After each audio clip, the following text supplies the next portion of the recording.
Good morning, and welcome to the San Francisco Bay Restoration Authority meeting for Friday, June 18th. My name's Dave Pine. I'm the chair of the authority. This meeting is going to be a little longer than than normal, so hope everyone has some refreshments and snacks. Among other things, we have 6 project proposals to consider and our budget and a number of other items. A couple of quick instructions on Zoom. For members of the public, if you'd like to speak either during our public comment period or with respect to any agenda item, you can do that in 2 ways, either through the Zoom platform by raising your hand, using the raise your hand function, or if you're joining us by phone, you can press *9 on your keypad to raise your hand. Let me note that we do have a change in the agenda order today. We'll be moving items 16A and B, which is the budget and staff work plan. We're going to move those up so that they follow item 8, which is the Independent Citizen Oversight Committee report. Also, I don't know, is Jessica Martini-Lamb on the line? We could move her report up as well. Jessica, do you have? Yes, I am on the line. Would you like to speak earlier in the meeting? Why don't we move you up and to follow the discussion of the budget and staff work plan, if that's okay. I think that will be fine. Okay, very good. All right, with those changes to the agenda, Anne, if you could please call the roll. Yes, sir. Can I have everyone mute except for the board members? Good morning, Chair Pine, Authority Board. I will be calling the roll now. All right, Supervisor Joya. I'm here. Supervisor Peskin. Present. Director Hallman. Here. Councilmember Hahn. Present. Councilmember Libya. Here. Chair Pine. Present. And we have a quorum. Thank you, Anne. As we do at the beginning of each meeting, we now have an opportunity for the public to comment on items and matters that are not on the agenda. So if you would like to make a comment, you can use the raise your hand function or the *9 function on your phone. And we'll see if we have any public comment today. I do not see any, sir. Okay, just wait another second or two.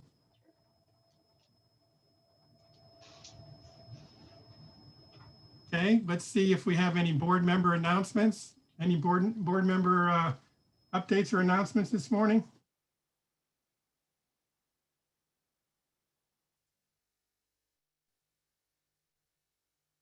Okay, seeing none, let me move to the chair's report. I had 2 items today. First, I wanted to thank our staff, in particular Taylor Samuelson, for organizing a terrific tour last week.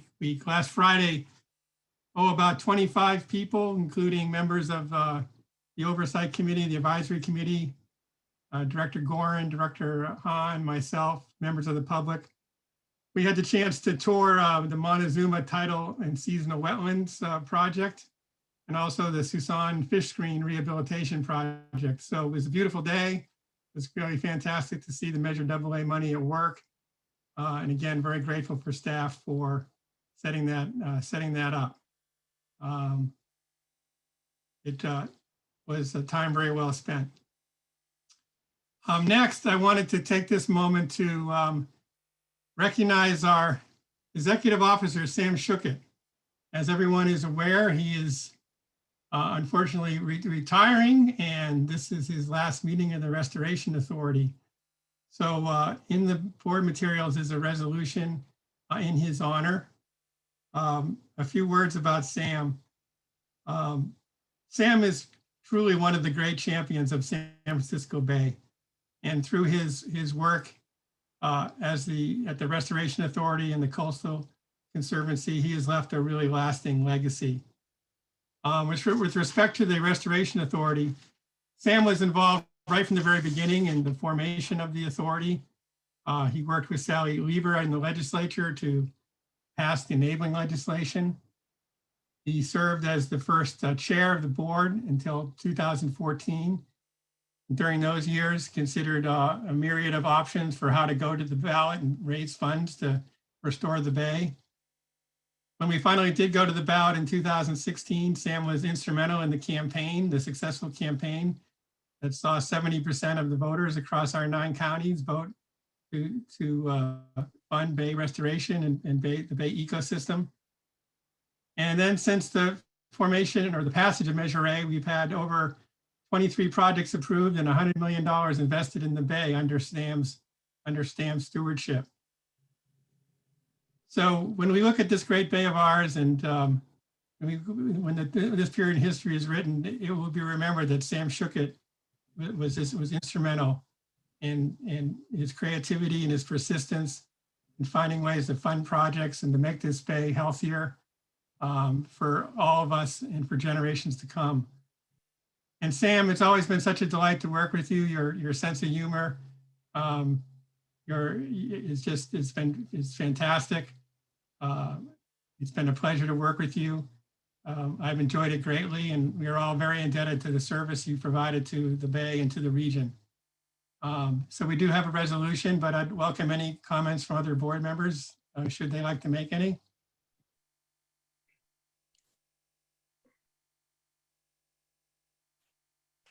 Yes, Mr. Chair.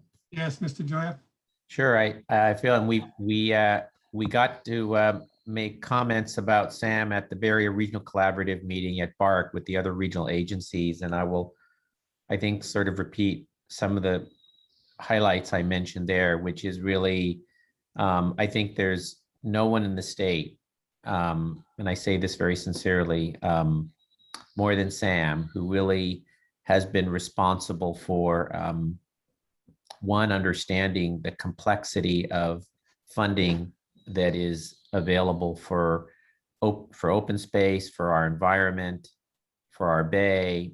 And because of that knowledge and Sam's insight and political savvy, no one has been more responsible for, I think, getting so many wonderful projects around this state funded. I mean, Sam, I say understands. You're here, we're talking to you. It's not the past tense. Sorry about that, Sam. That, Sam understands the importance of how to link this funding to projects that matter. And truly, there are millions of Californians who are enjoying the open space, the environment that we have, because of Sam's efforts. And Sam's never an out front kind of guy, but is most effective behind the scenes at making things happening and letting other people take credit for it. But Sam, you deserve a lot of the credit for all of this and what we enjoy in this state. And I say this very sincerely. And plus, you're just a great all around funny, good, wise guy. And it's great to hang out with, and wish we could do more of that. And it was really an honor and a pleasure to be able to work with you on the whole Measure AA process and the development of the measure, getting it passed, and now implementing it. And you deserve just great recognition, and but all your work with the State Coastal Conservancy. And I know you're going to continue to advocate in different ways when you're no longer in state employ, and maybe you can even be more blunt and direct when you're no longer in the state's employ on some of these issues. But you've truly been a leader in this state for really a generation on these issues. Mr. Peskin. Thank you, Chair Pine.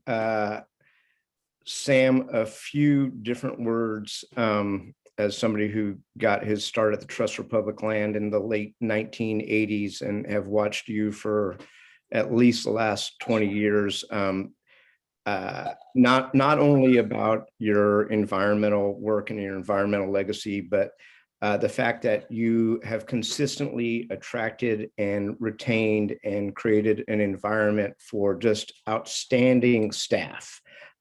So it ain't just about you, Sam, but it's about the team that you have put together and maintain that makes the Conservancy shine and is an example throughout actually not just throughout the state, but throughout the country.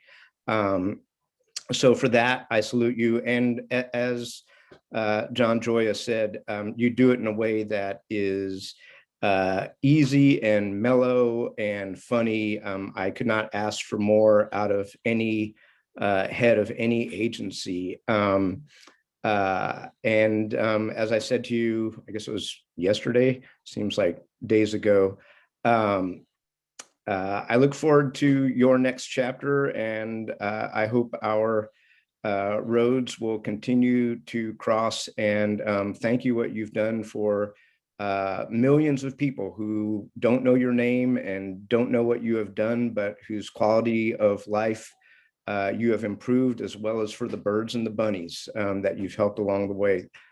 Good run, Sam Shukit.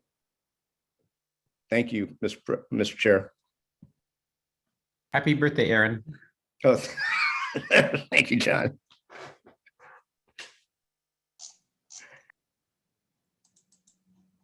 Any other comments this morning? Where's the party?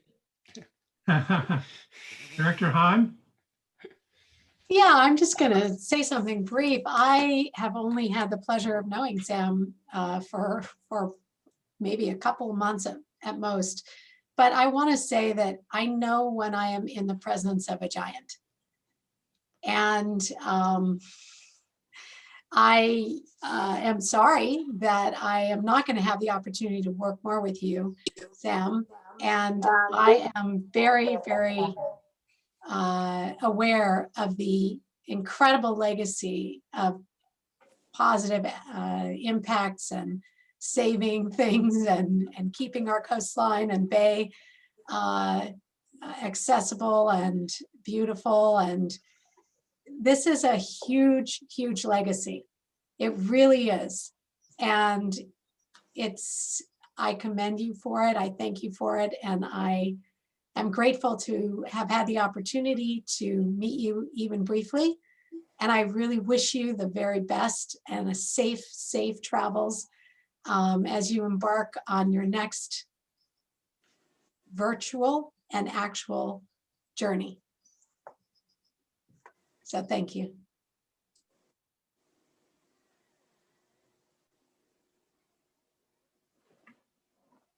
Thank you, Director Hahn. Any further comments? Dave, this is me. This is Susan Gorin.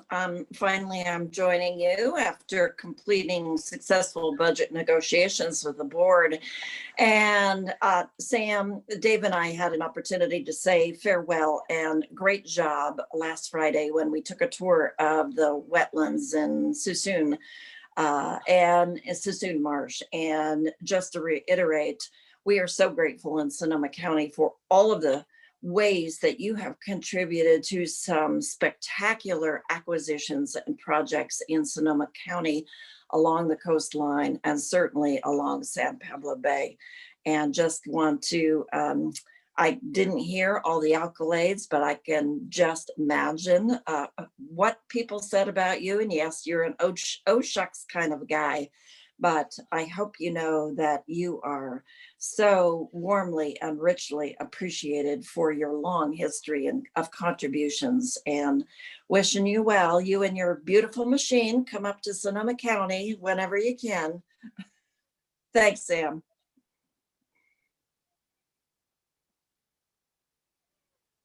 Okay. Any further comment? We do have a formal resolution in the board packet recognizing Sam's contributions. So I'll go ahead and move approval of that. I could have a second. Second. Seconded by Director Hahn. Ann, could you just quickly call the roll call vote on that? Yes, sir. Supervisor Joya?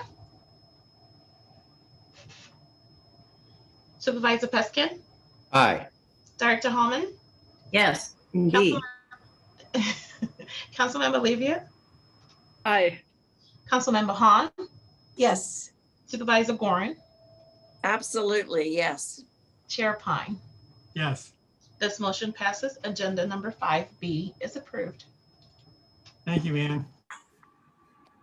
Okay, Sam, after all the accolades, it's your turn to speak, present your executive report. Well, first, I just want to thank you all for those kind and somewhat overwhelming words, and for the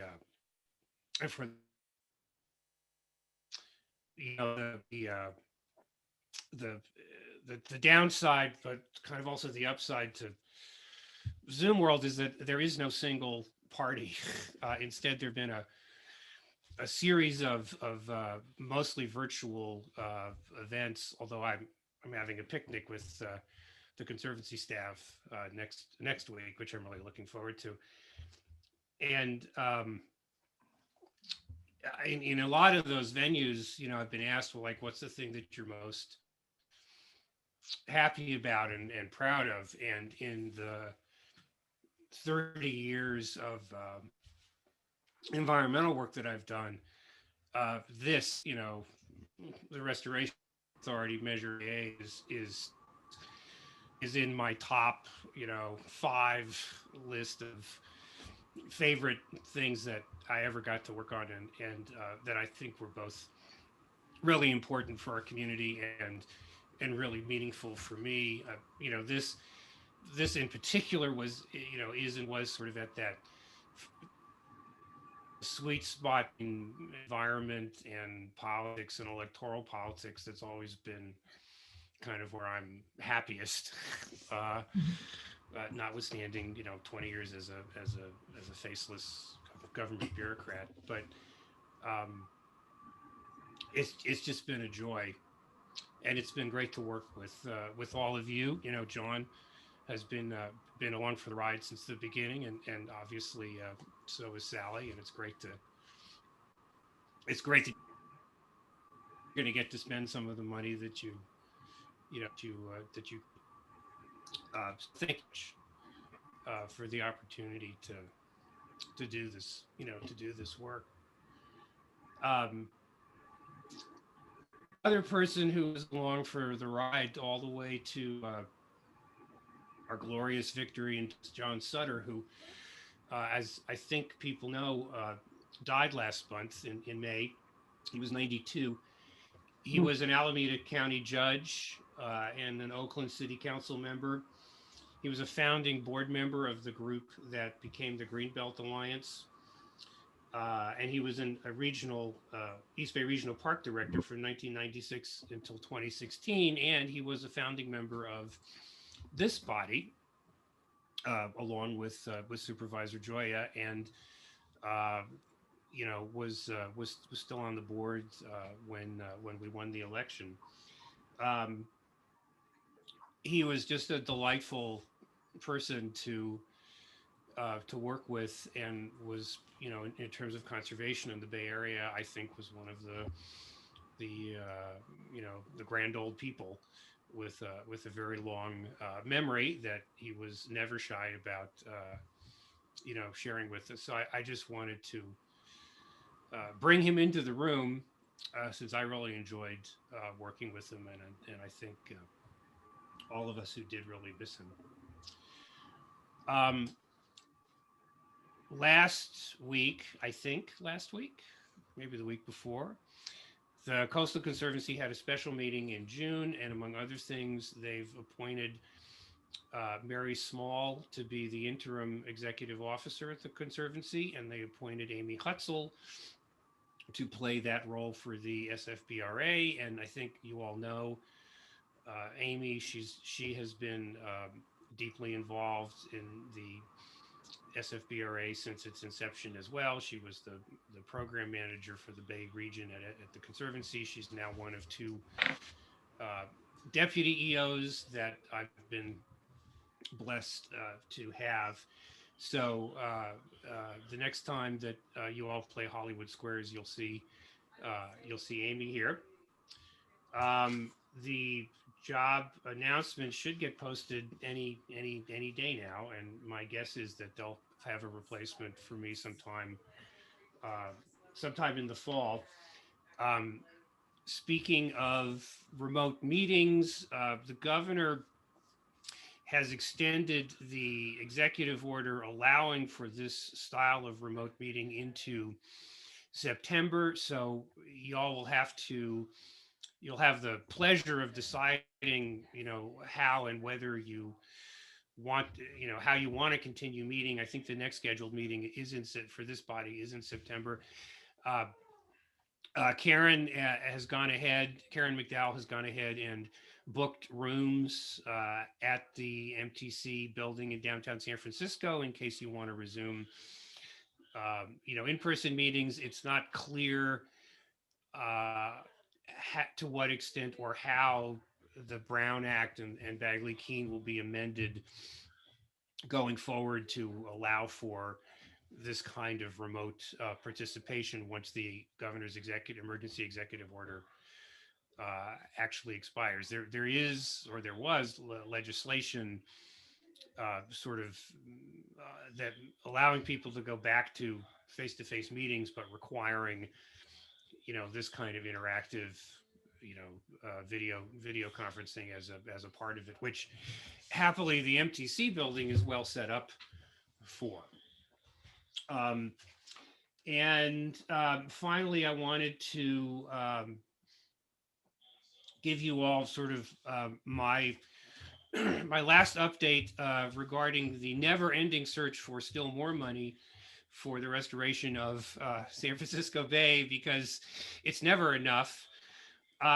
So on the congressional front, you probably know earlier this week, the House of Representatives passed H.R. 610, Congresswoman Spears' bill that authorizes $25 million a year for 5 years in a EPA geographically defined program for San Francisco Bay to put the Bay on a par with some of the other important estuaries around the country. And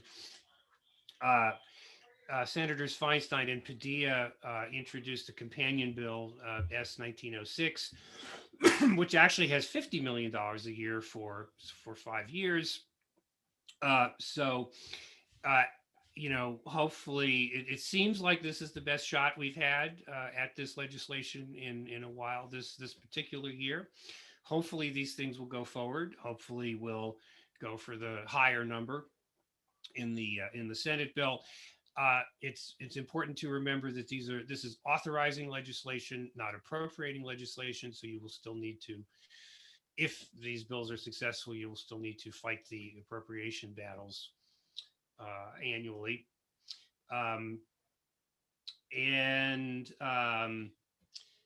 There's House Interior Subcommittee markup, I think, on the appropriations happening in the subcommittee on the 28th and in the full committee, and this is the House Interior Subcommittee, on July 1st. On the state front, as you know, the state of California has a ginormous budget surplus. We went from a projected $54 billion deficit to now a projected $76 billion surplus. What to do with all that money? Well, hopefully some of it will get spent on the restoration of San Francisco Bay. The state Senate took pieces of their climate resilience bond, SB 45, and stuck them in the budget, the Senate version of the budget. That included $100 million for SFBRA projects. The state assembly didn't take that specific an approach. Instead, they decided that they'd like to see $3.78 billion of general fund money spent on climate resilience projects generally around the state without sort of specifying what and how. And the assembly, of course, had their own version of a resilience bond. So the bonds have been tabled now in favor of spending some of the general fund surplus. None of this was in the budget that was passed a couple of days ago. All of this is going to get worked out in a conference committee or with the Big Five or in some other mysterious process that has not been completely described yet. And what they'll come out with are what are often called budget junior bills, either later this month before the legislature goes into their July recess, or when they come back from July recess in August. So continued vigilance along the lines of the letter that Councilmember Hahn circulated among some of her colleagues is definitely the name of the game. If you want to see some of this budget surplus come to help with projects in San Francisco Bay. And I would expect that at the very least, Assemblymember Ting, who served on this board before the passage of AA, will be a key player, since he's the chair of the Assembly Budget Committee. But there's other key Bay Area players in that budget scrum. So good luck. Go for the gusto. If I can do anything to help once I'm retired, let me know. And that concludes my report. And thank you very much. And thank you all again for all of those really super kind words. Thank you, Sam. It's really encouraging to see the funding prospects at both the state and federal level being so positive. That really is a big change. And we'll see how that proceeds. Karen Holman has a question. Go ahead, Karen. I do, please. Sam, again, congratulations and thank you. And also, following up on your last comment there, does anybody have contact information for you post SFBRA, so that if we have questions, even historical questions, that we could ask? And I promise not to pester you, certainly, but those issues do come up on occasion. And Yeah, no one has better historical knowledge than you do.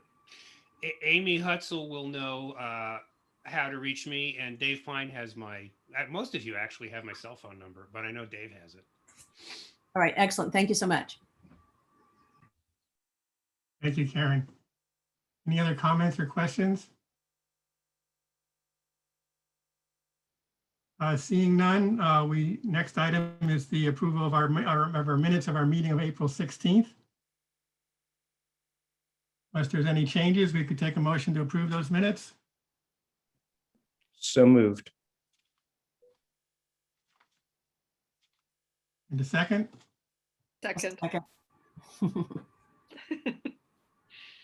Okay, I was moved by Peskin. I'm not sure who the second was. The second by Holman. It's Sally's okay. Okay, second by Lever. The roll call vote, please. Yes, sir. Supervisor Joya? Turn off my, yes. Supervisor Peskin? Aye. Director Holman? Yes. Councilmember Hahn? Aye. Councilmember Olivia? Aye. Supervisor Gorin? Aye. Chair Pine? Yes, This motion passes. The minutes is approved. thank you. We move now to the Independent Citizen Oversight Committee's annual report. And I believe Paul Jones, who's the chair of the committee, will make that report. Good morning. Good morning, Chair Pine, governing board members, staff of the Restoration Authority, and any members of the public. It's my pleasure to provide to you the annual report summary. You have in your packet the May 27th letter from us to you. And let's have the next slide, please.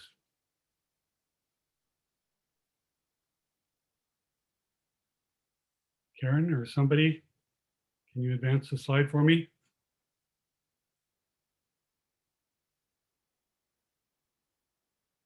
Hello. Sorry, give it 1 second. I think it's still loading.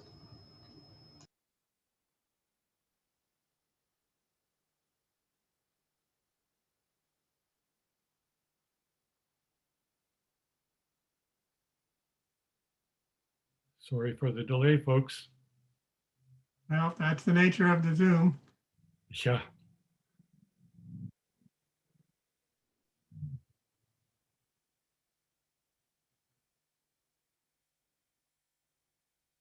Well, let me just fill in the gap here by saying that this is the third annual report to you.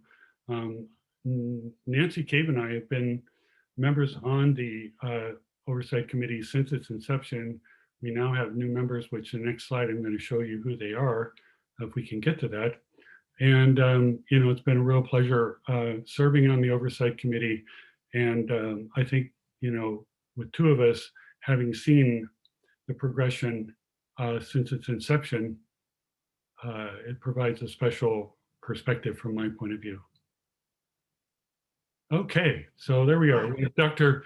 Terry Young, she's the vice chair, at-large member, Don Arnold representing South Bay, Nancy Cave, the West Bay, Jim Fiedler from the East Bay, and finally Doug Wallace from the North Bay.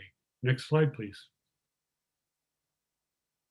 So our responsibilities are to make this annual review of the authority's conformance with Measure AA, review the audits and expenditures and the financial reports, which we have done, and publish an annual report of its findings, which basically is the May 27th letter to you. And staff tells us that that'll be up on the website very soon. Next slide. So first and foremost, the financial audit. For 3 years in a row now, you've come up with another clean audit.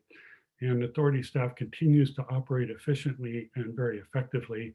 And I just want to make a note here, and this is reflected in the letter, that the committee has observed that it's largely the case. It's our experience, collective experience, when we look at a wide variety of organizations, that when an entity is, you know, managed financially very, very well and efficiently, it flows from there that other aspects of the organization are also very well managed, and it's our observation that this is in fact the case.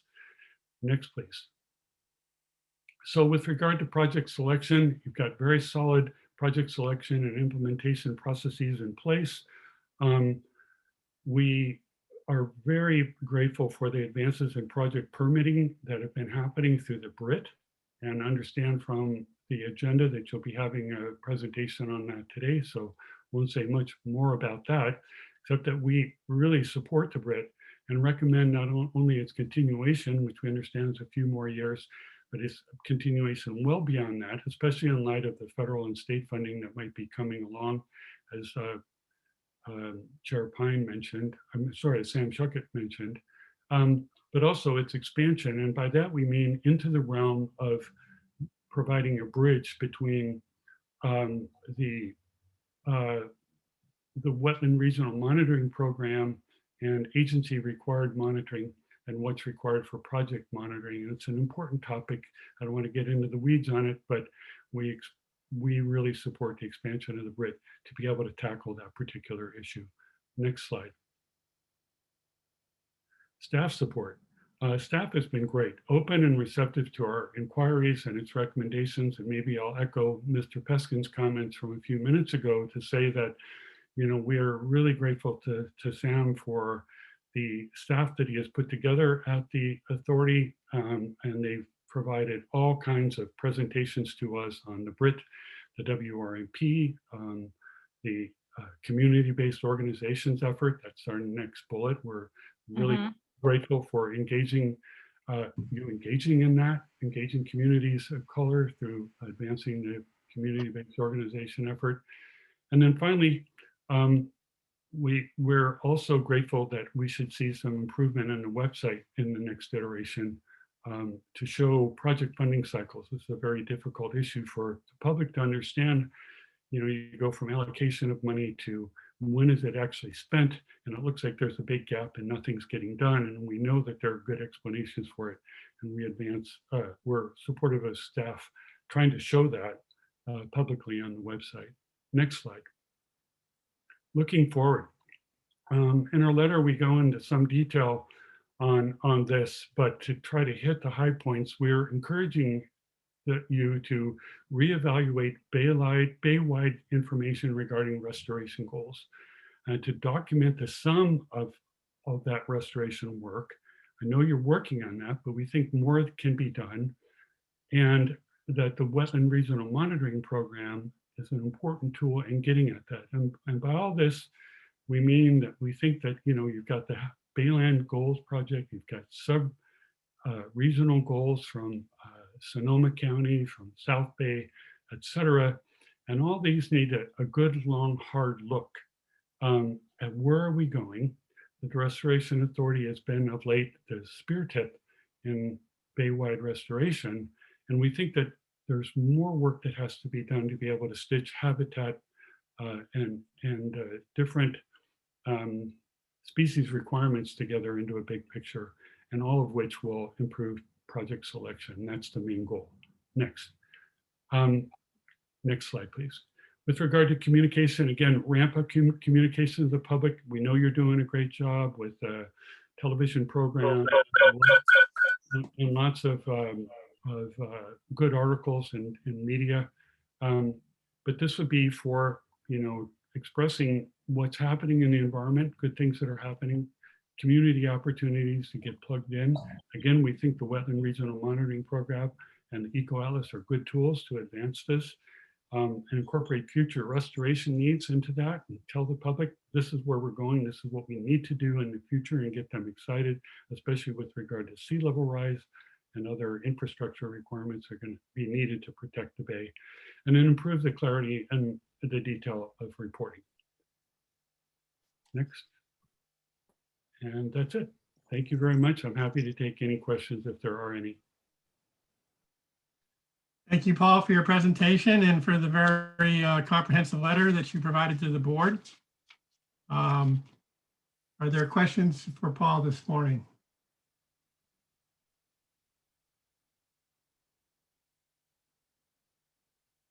Mr. Chairman, I have no questions, but I do want to thank all of the members for their service and their great work, and particularly my old friend, Nancy Cave. Okay, thank you.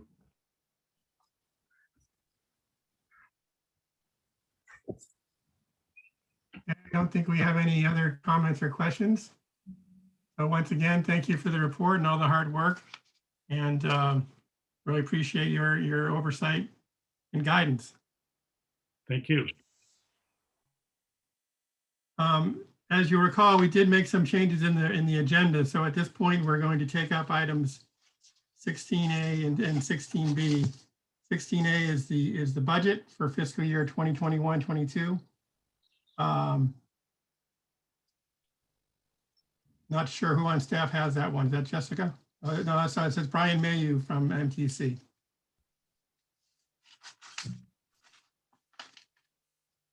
Who appears to be in a welcoming environment.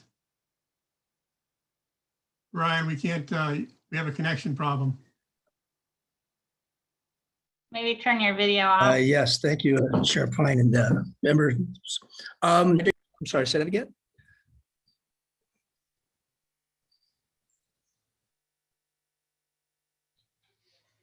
You may want to turn your video off.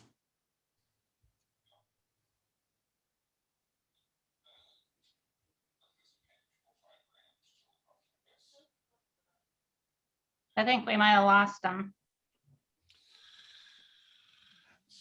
Vacation bandwidth.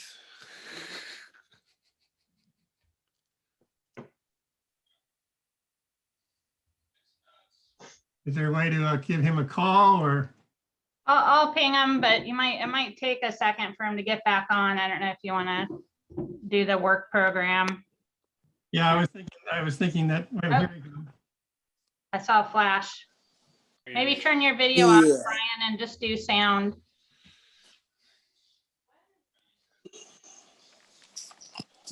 I can probably do. Is that working better? Yep. Yeah, we can hear you now. Okay. Well, I do my best talking when no one can see me. Well, again, good morning, everybody. I'm here to present to you the budget for fiscal year 21-22 after a very interesting year. I will say a few things to start. One, you're at a very steady state, very stable budget. You're at steady state, the third year. It has a slight surplus at the end. You're going to add 23.5 million to your project funding. Operating costs are balanced and down with a slight surplus. Both operating and project contingencies are fully funded. And I will say, as a steady state budget, let me add just a couple of things that aren't going to be answered here and probably don't need to be for a little while. But it's not going to, you're not answering here how to manage the project growth. $23 million a year being added to projects, possible $450 million in projects over a lifetime. It's just going to be very difficult at the 5% threshold to meet the project management growth. And the other one, again, I'm not going to address them today, but it's certainly something that has to be thought about, is you're getting financially a bit complex. The number of projects, the projects that go on multiple years, the grants that need administration, your growing treasury size, growing complexity of your cash flow balances. That's going to need, I think that's going to grow into a bit more complexity as life goes on. Excuse me. And I think you're going to have a look at that as you go into the future. Meanwhile, let's get on to the budget. Resolution 78 does propose a budget for next year. Two basic components of it. One is project-based, one is operating. The operating is basically the 5% drawdown for administration. You all know that's, the main funding sources, Measure AA. You're getting about $94 million before this. We're going to add 23.5 million to the projects going in. At the end of this year, you'll have roughly 118 million going in. So you've got a pretty decent project balance. The main additions to the project budget for next year going in, San Francisco Bay Shoreline Project, 11.4 million, will bring it to about $1 million life to date. Bay Restoration, 400,000. Well, that's the Brit team, sorry. Anyway, that'll go up about 400,000. I get to almost 3 million life to date. An increase in community grants of 400,000 gets you to about 600,000 life to date. And the unallocated budget, which means it's there to be appropriated. It's there to be appropriated on your time. That's 11.3 million, or essentially 48% of the 22 budget amount. And it'll increase to 22 million overall, which is roughly 19% of the total project budgets. The fully funded project contingency, 4.3 million. There's no proposed change in that going into next year. You'll find the contingency roughly 4% of the total project budget.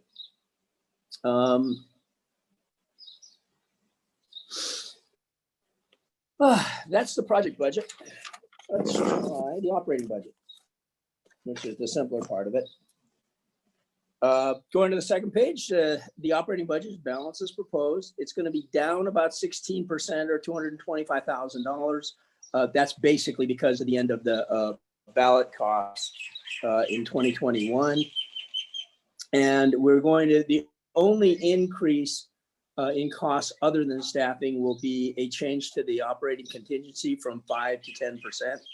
I normally would recommend a reasonably higher contingency, operating contingency of say close to 6% of revenue or 50% of revenue, operating revenue. But in this case, the operating revenue of the Restoration Authority is so stable and it's not subject to any economic swings other than changes in interest rates. I really don't see a need for an enormous contingency, with the exception of the need to meet cash flow and the unforeseen things that will come in a budget. Revenues, it's the 5% of the total special taxes, about $1.3 million. Interest is about $400,000. Total operating budget about $1.7 million. Expenses are where we've seen them before. Again, it's a steady state budget. It combines MTC and Coastal Conservancy staff. The MTC staff is about 350. It's proposed to go 450,000 for next year. So increase of about $96,000. Salary, benefits, and overhead. And that is just a reallocation, some additional project support. And then the Coastal Conservancy staff remains stable with no change of $750,000. If you look at the other component of the expenses, you'll see no change in any legal, audit, banking, consultants. Those are all the same as they were last year. The only change, as I said, in the other expenses is going to be an increase in the operating contingency. And that will bring it from 5 to 10% or an additional $63,000. Really, that's about it for the pluses and minuses of the budget. You've got Resolution 78 does tell us how to administer the budget. So there's some very careful things written into it. One, they cannot increase the overall budget either on the operating or project side without approval of the board. It does give us the authority to carry over and rebudget all encumbrances. Anything that other than project grant-based and other encumbrances, they'll expire on June 30th, but anything that's built in and has be reallocated into next year's budget. And you've given the executive officer the authority to move within line items. You've also given them the authority to move from the contingency to projects. All total has to remain exactly what's adopted without further board approval.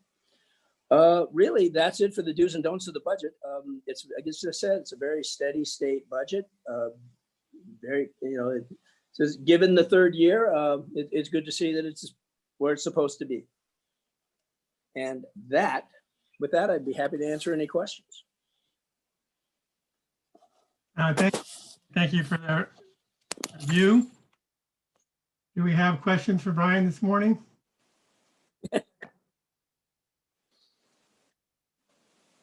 Now, Brian, you did mention that, as the projects grow in the future, it's going to become more and more difficult to fund the oversight of those projects, given the 5% cap.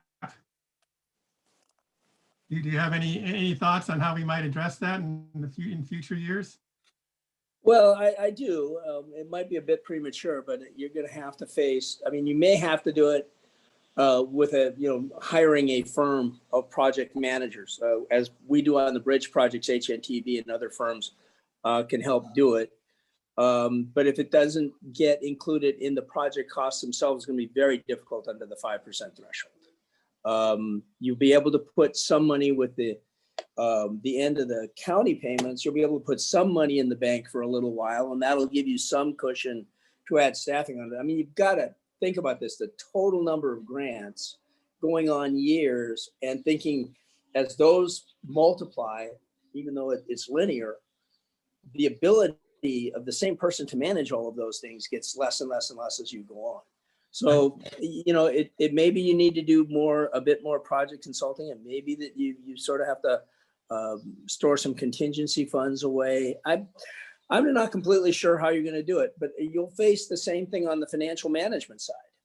What started out as a $25 million a year program and a $25 million a year, one single grant, relatively simple in financial terms, has grown into something, and it's going to keep growing. And again, from our standpoint, each project has its own budget. Each budget has its own grants. Everything has the conditions that get administered. Then each year, your cash flow management gets a little bit more complicated. So I don't have any really good answers to it.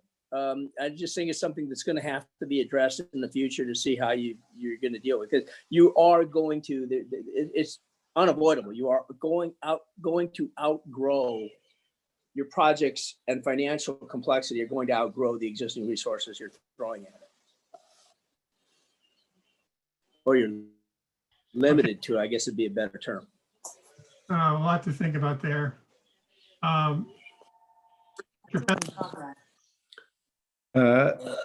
Thank you, David. So just two quick things. One is relative to the authorization in Resolution 78 to allow the MTC financial officer to pool funds. I assume that is in an MTA pooled fund investment.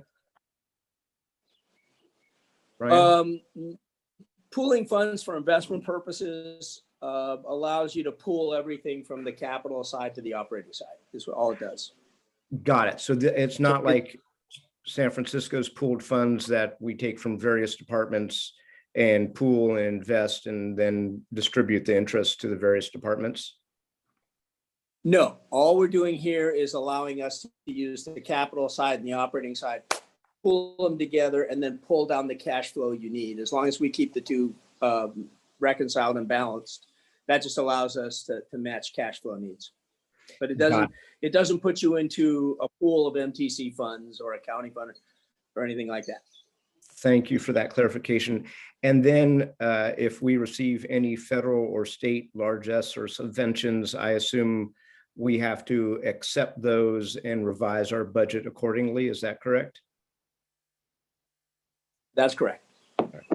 As a general rule, budgetarily, it's always easy to add assets, but it's the control of those assets, the expenditure side of it, that is completely capped.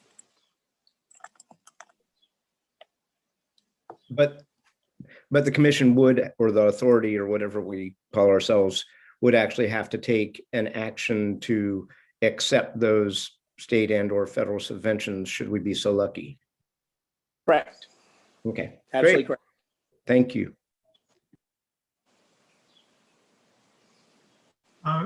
Mr. Shukit, did you have your hand raised? Yeah, I wanted to, if I could, just make a few comments on the 5% issue. Yes, thank you. Let me lower my hand first. There we go. Particularly since Director Holman had talked about wanting to tap into my historical knowledge. So first of all, this is a problem that we foresaw when we wrote the initiative. We've sort of known all along that in the long run, a 5% cap on administrative costs would be insufficient. We've been pleasantly surprised at the interest income, which wasn't something that we anticipated. Things that we talked about back in the day to potentially deal with this in the long run. The pace of work is actually up to you and us. So, we could make fewer grants, or we could, to a certain extent, make a smaller number of larger grants, because it's not the amount of work it takes to administer a chunk of money is not linearly related to the size of that chunk of money, right? A $5 million project doesn't take 5 times as much staff time as a $1 million project does. We could seek external grant funding for SFBRA funded projects, and the federal government is actually relatively generous in its allowable overhead costs, unlike, I'm sorry to say, the state government, which is relatively penurious in terms of overhead that it allows. And, finally, you could at some point go back to the voters and attempt to get the 5% changed. And my guess is that even a couple of more percentage points, maybe going from 5% to 7%, would make a big difference going forward. And in the context of potentially renewing the measure might be, you'd have to do some polling on it, but it might well be Right. Acceptable. So all of which is just to say that, yeah, this is a problem that we anticipated. I don't think it's not acute yet. And You know, as Brian pointed out, now that we've paid off the folks who came up with the public money for the initiative, that gives us some breathing room, you know, for the next, you know, few years. But sooner or later, this will be something that you'll have to deal with. Thank you. Mr. Jones, did you have your hands raised?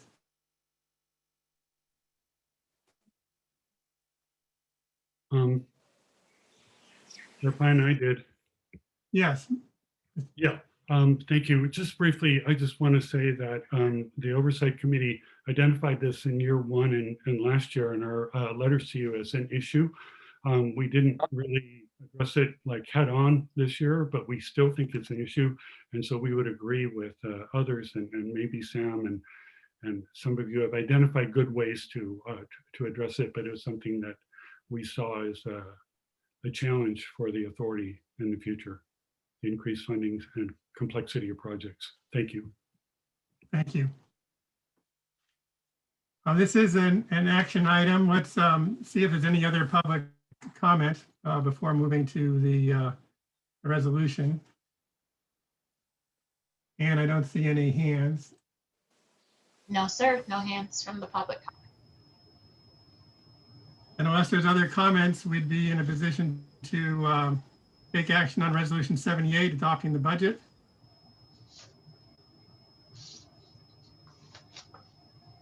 So moved. Second, It's moved by Joya, and the second was, I'm sorry, Han, thank you. Sophie Han. Okay, we'll take the vote, take the roll call vote on that. Sure. Supervisor Joya, Yes. Supervisor Peskin, Aye. Director Holman, Yes. Councilmember Han, Yes, Councilmember Lieber, Aye.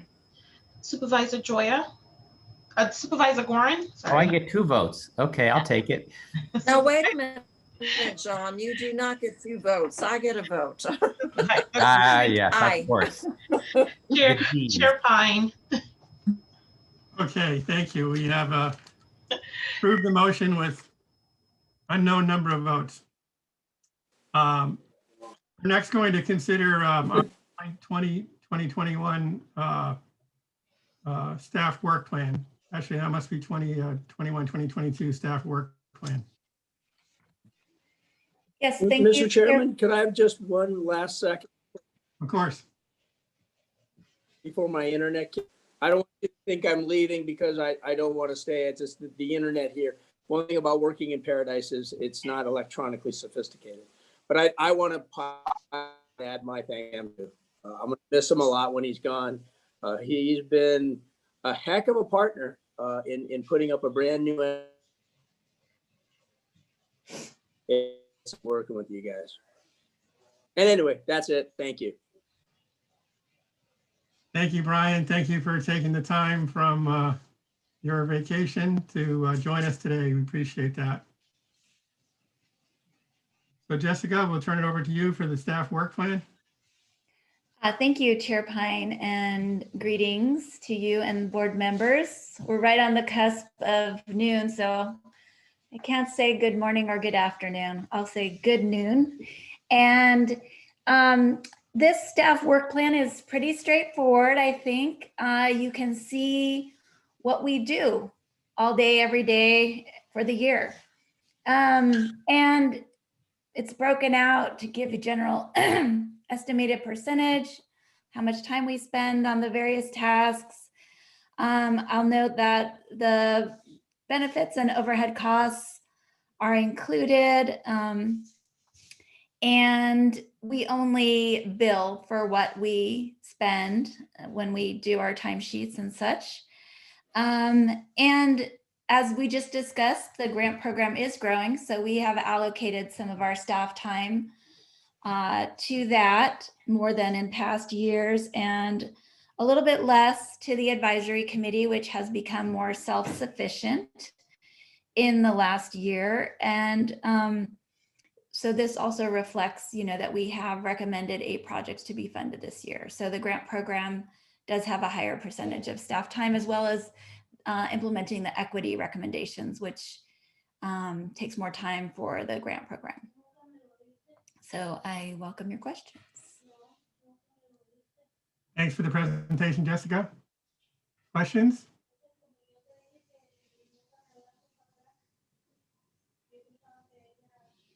Mr. Peskin? I assume through the chair to Ms. Davenport that we are not stealing from the good works of the Conservancy and that you are hiring other staff to make sure that the Conservancy's needs are fulfilled as you spend this $1 million+ on the needs of this body and program. Is that a fair assumption? Well, we don't hire staff specifically for the Restoration Authority. All of our staff plus I should also mention that San Francisco Estuary Partnership staff also provide project management. So it's not just the Conservancy. So we share that workload, and each staff who works on authority projects also works on Conservancy projects on our side. So it's a balancing act. We look at who has time available to take on projects. And we have hired new staff in the last year who have been working on this. So, yeah, I think you just answered my question, which is insofar as over the last several years, the amount of work involved with the Restoration Authority has increased. I was just trying to figure out, not that it's not this body's purview, but I just want to make sure that the Conservancy has sufficient staff for its other responsibilities. Perhaps neither here nor there. But I think the answer is yes, you've staffed up on the Conservancy side, and I see Sam nodding his head, so I just want to make sure we're not robbing Peter to pay Paul. yeah. And in fact, sometimes a project manager will have Conservancy funds as well as authority funds for the same project. So it's efficient that way. Very good. Any further questions?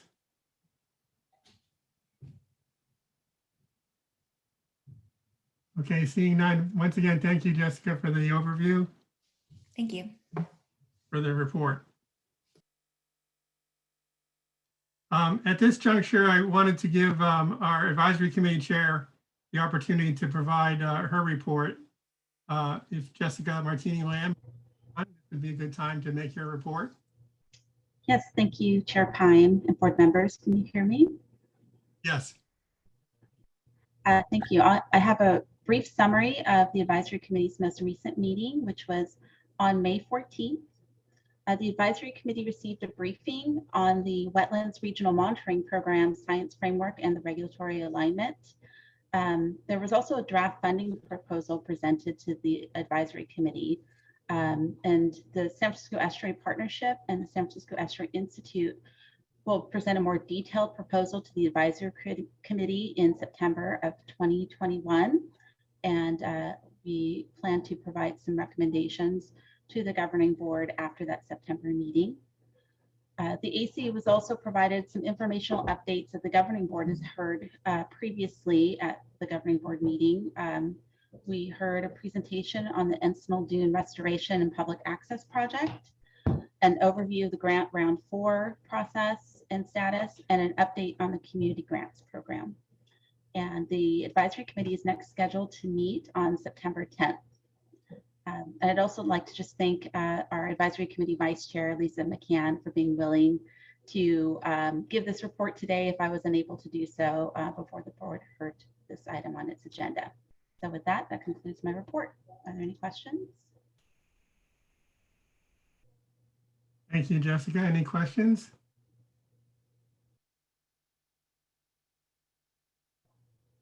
Seeing none, we'll move forward to our next agenda item, which, going back to the regular order, I believe at this time we'll be discussing the geographic distribution of funds. At our last meeting, we had some discussions about this and asked staff to do some additional research. So this is a report back on that item. Jessica Davenport, we turn back to you. Thank you, Chair Pine. And I want to report back that we did some research and we feel that all is well. We're on track and we have potential to stay on track in coming years. So that's the takeaway. And more specifically, I'll just give you a quick reminder about Measure AA's 20-year minimum targets for each of the regions. And you can see both the percentages and the dollar amounts based on an estimated $500 million over 20 years. And as you can see, it adds up to 50 because only half the funds are required to be distributed by these geographic targets, which is based on the 2010 census. Oops, what happened? I clicked on the wrong thing. Okay. So as you can see, we are on target after 4 out of 20 years, we would expect to be 20% toward the targets, and all of them are over 20%. So that's a good sign. And this includes the round 4 recommendations. We're not seeing the slides anymore, Jessica. Oh, sorry about that. Let me share again. Okay. Can you see it now? Yes. Okay, great. Did you see the previous No. one? Okay, let me go back. Okay, so did you see this slide? Yes. Okay, great. So then this slide shows that we're on target to meet the 20-year requirements. And you also asked to have a little bit more explanation of our project selection process. So as described in the RFP, the projects are evaluated based on their eligibility criteria, such as implementing the multiple goals of Measure AA, particularly the habitat restoration goal. They're evaluated based on the prioritization criteria, such as whether the project would benefit an economically disadvantaged community, and also on the project's likelihood of success. And so you can see among the prioritization criteria, geographic distribution is one of the 9. And then specifically, so when we as staff receive the proposals submitted, we work with our advisory committee volunteers to evaluate them, and they're scored. And then there's also qualitative 3 strengths and 3 weaknesses for each project. And then we have discussions about them. And then once we have all that input, the staff comes up with the list that we presented to you in April. And as you noted, we did recommend funding 2 implementation projects with large funding amounts in the East Bay, because we were aware that the East Bay needs to stay on track, getting toward the 90 million. And then we also recommended funding for 2 planning projects in the West Bay and a community-based implementation project. And those 2 planning projects set the stage for more funding. And I would just like to note that they're in San Mateo County, which historically hasn't had a lot of projects.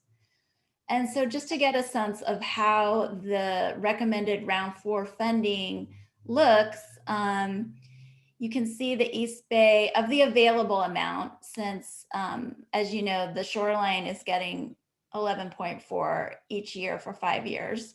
Of the remaining amount, the East Bay is getting about 49%.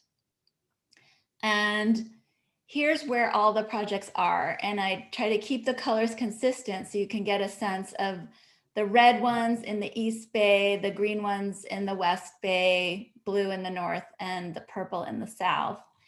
And in your memo, I did go through each project that we're recommending and just gave a short synopsis of what was the rationale for choosing those projects. And you can see I've shared their scores. And then I also went through 4 of the projects that were also high scoring, but for various reasons, the staff is not recommending them at this time. And then the other projects that scored lower were not analyzed, but we're open to providing more information about them if you're interested. So we then did this research to try to find out what are the future funding needs. And we started with your suggestion at the last meeting to look at the projects that are currently funded for the planning phase and ask our grantees what they expect to need in their future phases. And so that's in black font on the funding table, which is attachment 2 to the memo. Attachment 1 is a repeat from April that just shows you what's being recommended, and as well as all the other projects that aren't being recommended at this time. But attachment 2 is this estimated future funding needs. We also wanted to include the projects that they've been authorized partly, and then there's more funding recommended for them in the future. And then we have the ones that aren't authorized at all, but we're recommending them in round 4. And then we also looked at some other future potential projects, oyster and eelgrass habitat, since it was brought up by the board and oversight committee that's one that we're a little behind on as far as the campaign goals that we use as part of our performance measures tracking work. And then we looked at the San Francisco Bay Joint Ventures list of projects that they bring when they advocate for funding with Congress every year. And we just took some of the larger ones. So I do want to emphasize, though, that the table is certainly not comprehensive.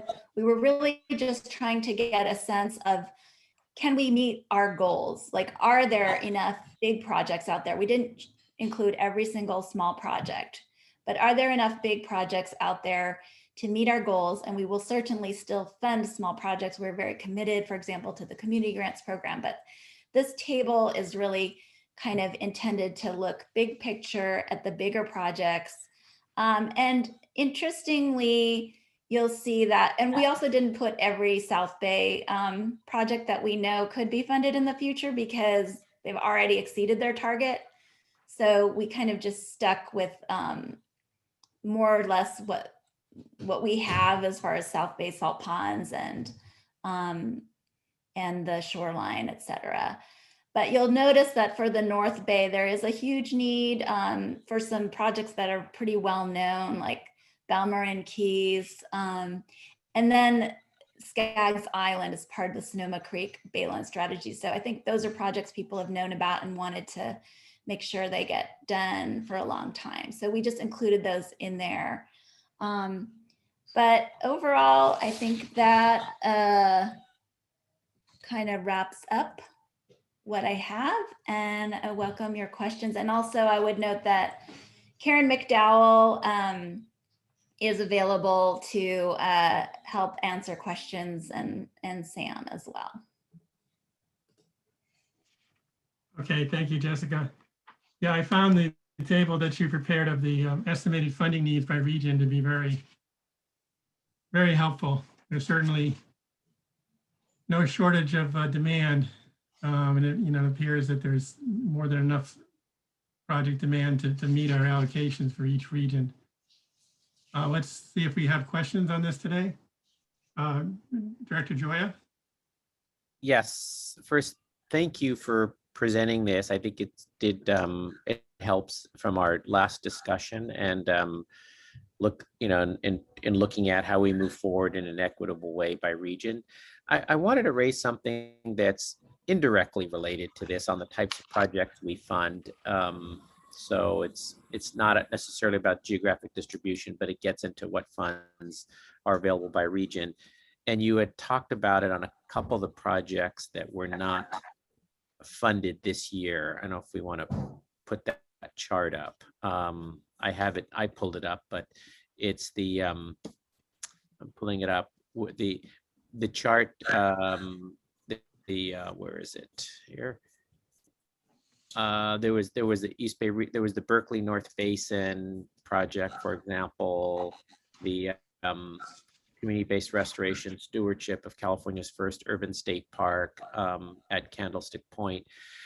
What I wanted to mention is, and I know I mentioned it at the last meeting, is the Central Bay projects, which are around also large population areas, both in the West and East Bay, often tend to be smaller, harder to fund projects. And well, I don't say harder to fund, smaller, and they're sometimes ranked lower. And you made some suggestions on them. So I wanted to raise the issue about how we, it's some of this here that's correct, of how these kinds of projects are considered. I mean, I do think, you know, in this region, the very large North and South Bay projects can have very large overall wetland benefits, bay benefits. The smaller Central Bay projects have benefits on a different scale, but also have a lot of public value. So I want to understand how we can sort of raise the consideration of those projects as we move toward achieving this geographical equity. So this really gets to some of the size of projects. Can you talk about that? Sure. We definitely have funded some smaller projects like Encinal Dune. I think, you know, we've gotten a lot of proposals from East Bay Parks, and we've been giving them feedback on how to make their proposals a better fit for Measure AA if they didn't get funded in a certain year, because they often submit like 3 or 4 proposals in a year. So I think that we definitely see a lot of opportunities still available on the East Bay shore. And we are happy to continue doing outreach, giving feedback to those who haven't been funded yet. I think, you know, we're not screening out things just because they're small. For example, one of the projects you'll hear today is Burlingame Shoreline Park, and that's quite small, but they did a really nice job with community outreach. It's an interesting example of a private, well, they're a not-for-profit firm that has stepped up to make this happen and work with an RCD. And, you know, they're looking at sea level rise and making sure that it's designed to adapt to sea level rise. And so we definitely are keeping projects in the mix regardless of size if they're addressing a lot of the issues that we're trying to promote. So like the 4 projects that you listed here that score over 75 and but yet didn't get funded, you've made some suggestions to be helpful to have them try to come back for funding next year, correct? Yes, we always do that. And we always send a summary of all the feedback from the reviewers, the strengths and weaknesses. And there were some other projects in the Central Bay category that also were below 75. And I think,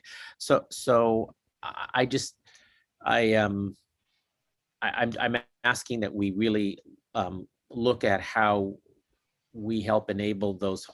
I mean, I'm talking now about some of these within each subregion. The Central Bay on West and East within the subregion have meaningful projects that benefit, again, large populations, and we need to raise the ability to fund those types of projects.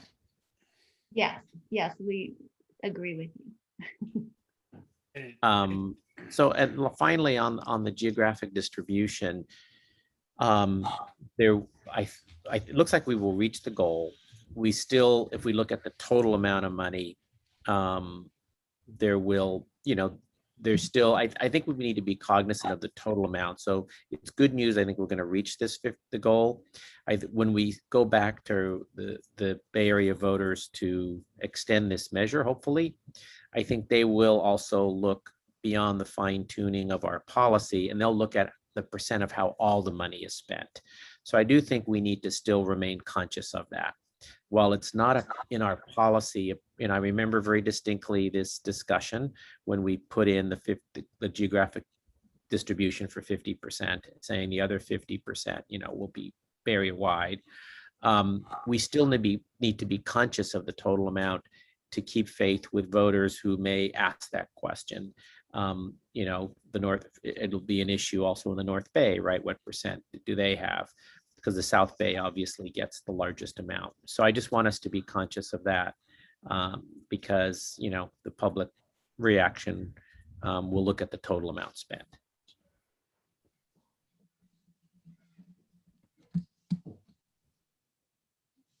Rebecca, did you have a comment?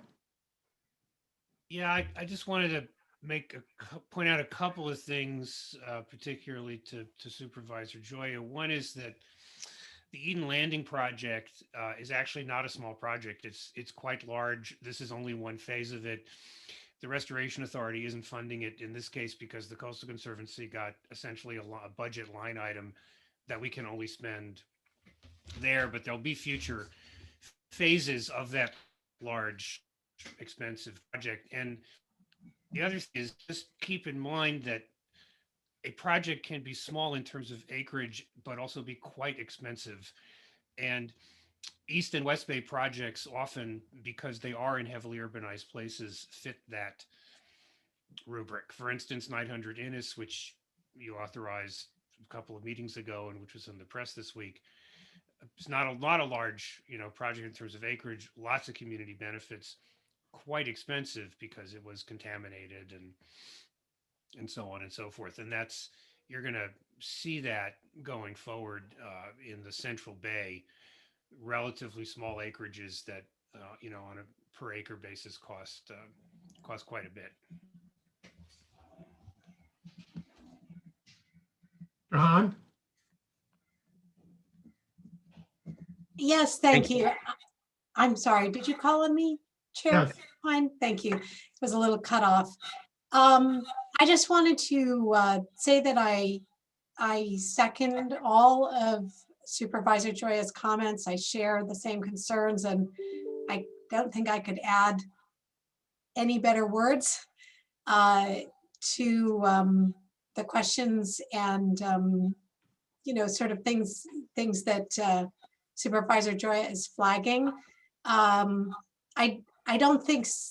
I think perhaps, and obviously he can speak for himself, I think the reference to small perhaps was not his main point.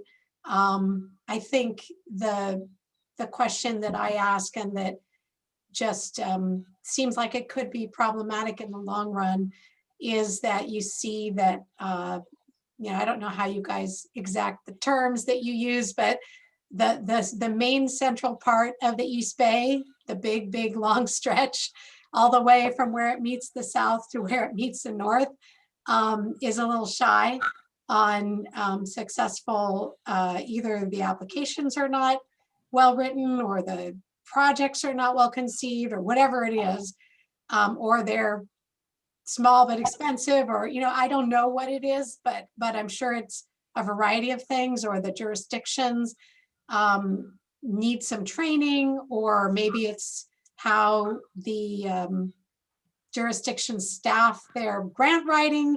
There's so many things that it could be, I don't know, but I think it is fairly significant when you see year over year that big stretch of the East Bay and also essentially the San Francisco shoreline, and those two kind of facing each other, and those two having very large populations that are paying, they're probably, more than their fair share and I think that we are going to have to find a way to work with those jurisdictions to help them be successful for many reasons. And I've shared some thoughts with, I can't even remember who I shared them with, but I think with you, Jessica, and Sam, and Dave Pine. Just, I have some ideas for how we might be able to fill those gaps. with successful projects that really highlight the goals and values of the Measure AA funds. And in particular, I think sometimes the order in which the order in which criteria are listed can, even if they're not numbered, 1 through, here are the criteria 1 through 20, even if they're not listed, people will often put more importance on the ones that are listed first than the ones that are listed last. And just, as a very simple thing, I would like to suggest that when projects from those areas are evaluated, that maybe we put the equity and access and sort of stewardship values first, because they're never going to look as good from a wetlands restoration perspective, I think, as these really spectacular opportunities that exist in the South and the North Bay. But I think they could add enormous value to the full spectrum of things that we're trying to achieve. So I appreciate your focus on that, and I want to offer my help if there's any way I can be helpful in that process. So thank you very much. Thank you for your comments, Dr. Hahn. Any further comments on the item? This is not an action item.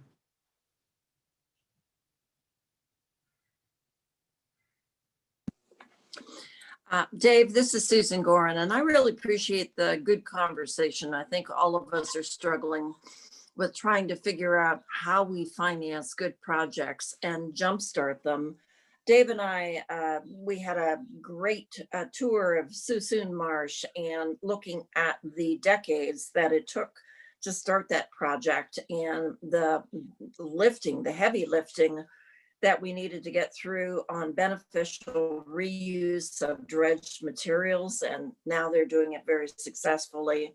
Lessons learned for both the South Bay and certainly San Pablo Bay to the north. But it does take decades to move those concepts forward. And I did note that the enormous expense of some of the heavy duty projects so important in the North Bay are very, very expensive and will take probably a reauthorization of this measure in order to find the funding to actually jumpstart the partnerships and make that happen. So I'm working on that in the background, and maybe we'll have some good projects coming forward in the next couple of years. But it does take concerted effort and partnerships to be creative and think about all projects and to find the funding from multiple different sources so that they meet the criteria of collaborative partnerships to be successful. So anything that we can do to provide technical assistance on some of those areas that may be lagging in projects would be warmly appreciated by me and probably all of us.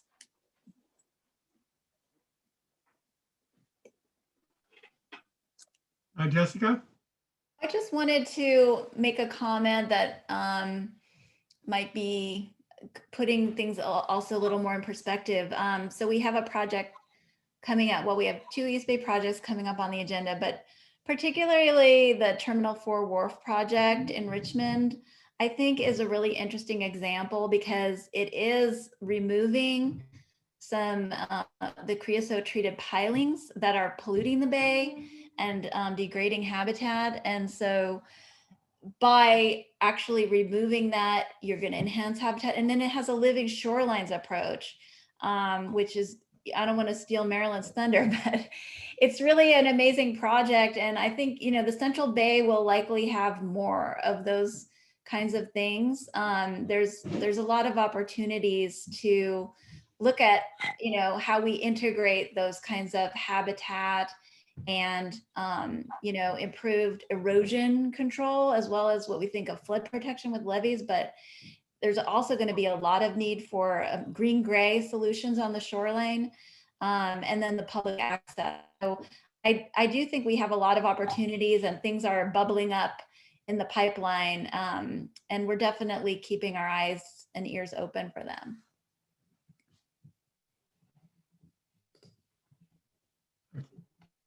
Karen McDowell, you have a comment? Yeah, I just wanted to add in too, another thing we implemented last year is a letter of intent. It's optional, but most programs submitted that prior to the full proposal. And then after they submit that, staff did a consultation with the project proponents and was able at that time, you know, they're providing like a 3-pager letter of intent, and we can provide them comments on, you know, what looks good and what maybe doesn't fit with Measure AA, and any feedback we can on the project at that time. And I really think this last year that, you know, made the project stronger. And we do have several projects that didn't get funding the first time and they come back and, you know, we provide them feedback at the end also. And they're able to get successful funding. Coyote Hills for the full construction is an example of, you know, they applied for a second time and got the full funding. So we're having a communication. I think the letter of intent and the consultation at the beginning, in addition to giving them feedback after it's reviewed, is providing the folks that are applying more feedback on their project. It's another opportunity for us to give them our input and improve the project.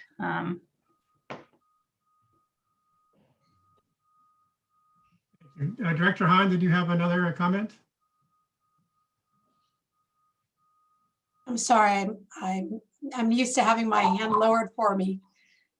Okay, no problem. Different protocols in every Zoom pond. No problem. So again, this is an information item. Don't see any further hands raised. Appreciate everyone's input on this. So we can now move to the portion of the meeting where we'll be considering project grants. Well, we do have 6 of those grants today. So let's jump right into it. The first one is in the North Bay, item 10, the Greenwood Gravel Beach Design Project. And I believe Linda Tong is presenting this project. Yes. 1 second.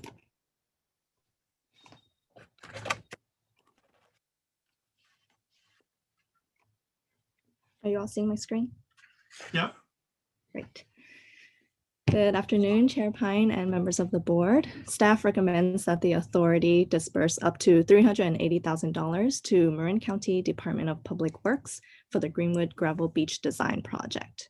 The purpose of the project is to develop detailed designs and specifications, prepare permit applications, and complete Sequoia review for a natural bay beach design at Greenwood Beach in Marin County.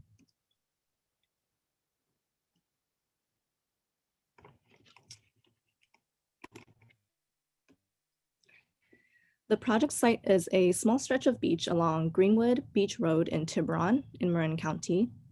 And the site includes intertidal mudflats, a small salt marsh patch, 2 small pocket beaches.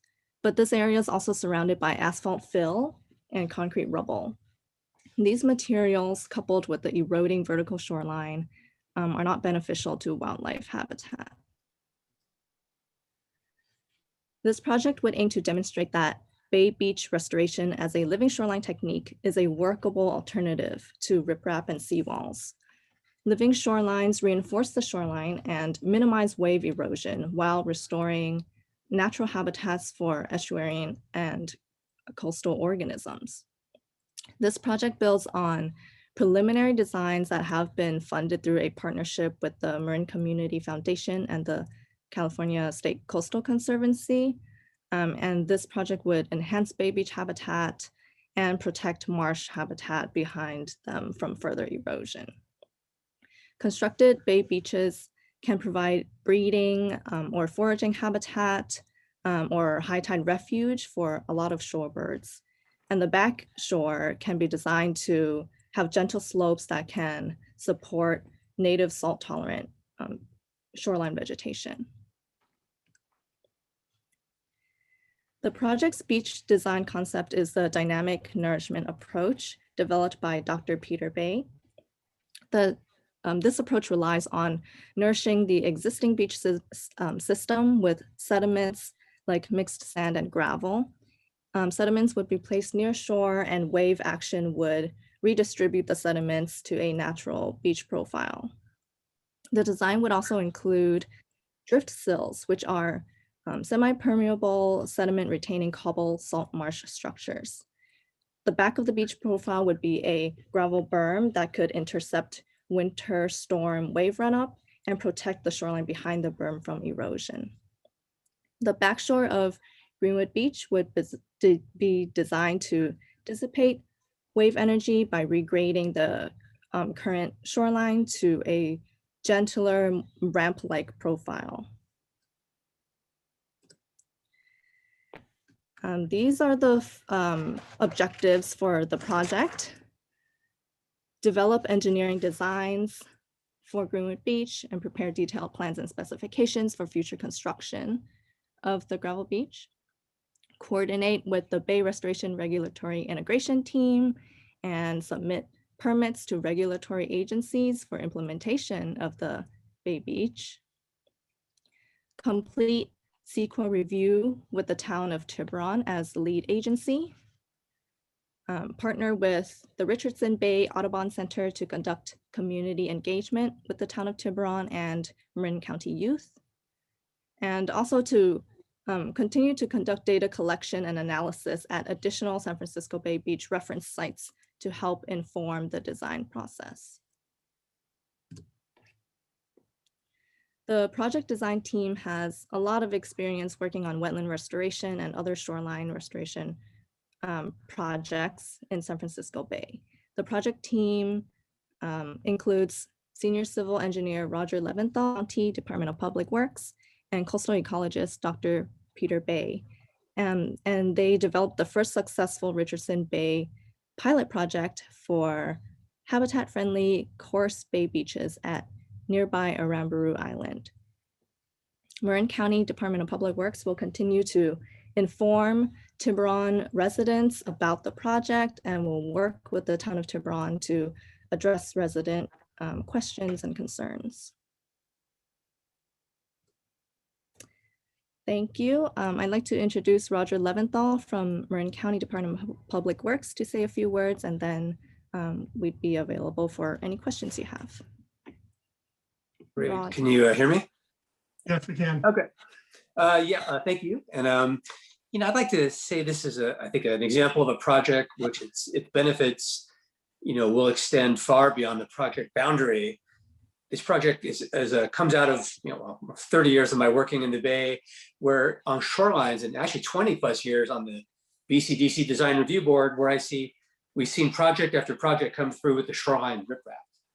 And so really what we're hoping to get out of this is to build on Aramburu, which is now a decade old, and look and start learning how we can build alternatives to armored in-place riprap shorelines by using natural beaches. This is a great site to do that, to learn from.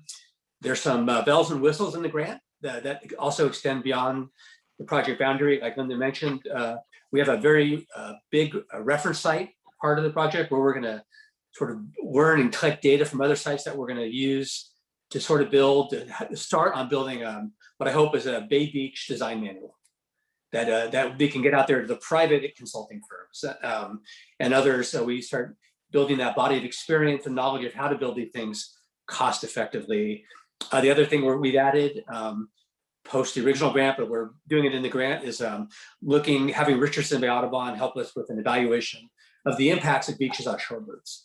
That's going to be another part that will be usable by other projects all around. There's a lot of talk before about the central and east bay shoreline. There's miles and miles of riprap and some existing beaches. So just a plug to say that our work will extend and really help inform work all around San Francisco Bay in using these types of systems in place of sort of rigid rock in place riprap.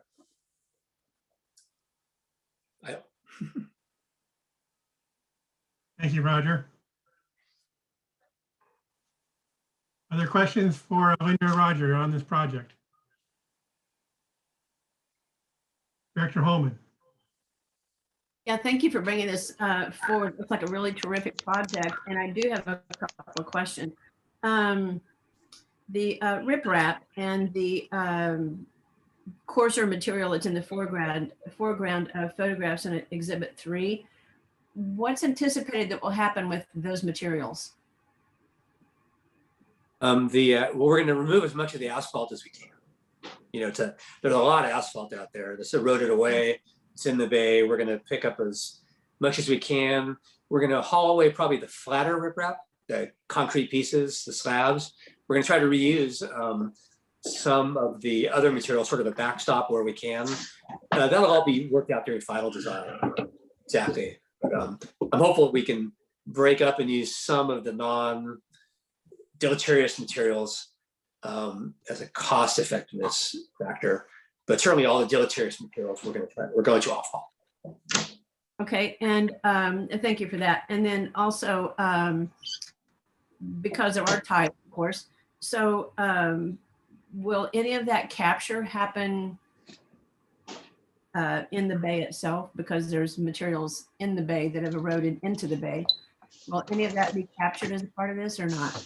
Yeah, you know, that's a great question. Sediment sourcing is a big thing we're looking at. The largest material that comes out of the bay itself, the gravels, you might see at Pier 94 in San Francisco, they're relatively small, 10 to 25 millimeters. So to the extent that we can use that, we will. Often we have to go outside of the bay for the larger material. So we've priced that out initially. Again, this grant is for final design, not for actual construction. But we've done a cost estimate. Just for those who are listening, we just finished a large report looking at Bay Beach design, funded by the Marin Community Foundation, cited 3 sites in Southern Marin. So we've kind of looked at bookends of sites and actually bookends of design. So our report talks about a more engineered design and a more natural adaptive management one, which we went for this site. But we have this report really discusses the pros and cons and the alternatives that we've looked at in design, including a look at sediment sizes and availability. The bay is somewhat limited. There's a lot of that back and forth now about sand mining and permitting, and I think we can use a lot of the fine grained sand for the foreshore. Some of the gravel, but it tends to be a little on the small side. But we're going to look at that because that's to be trucked over or barged over. So, you know, marine construction is always difficult and really expensive. If you've ever gone to, you know, West Marine about a bolt, you'll know what I mean in terms of that. Anything involving water is 3 times more expensive. So we'll be looking at that and including a variety of sources of sizes of material. I hope that answered. I don't know if it did. It was very helpful, and of course this is for design. It's not for construction, but you know, thinking forward about what does one do about these things. I'm pretty familiar, reasonably familiar, I guess I should say, with this area, and it'll be a great continuation of some of the amenity, I guess you could say, that already exists there. You know, coming down from Blackie's pasture and such. So it's an exciting project. Okay. Thank you.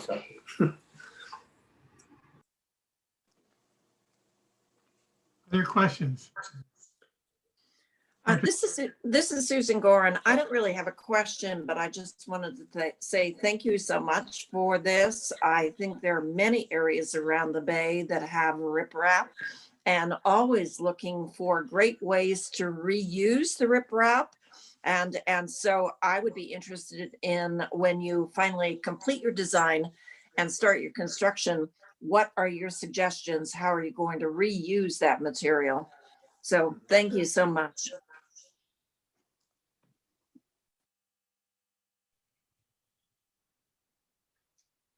Okay, this is an action item. Unless there's other comments or questions, let's first turn to the public. Is any public comment? No public comment, sir. And we could take a motion to move forward with this project. I move Sonoma County, Susan. And I'll second.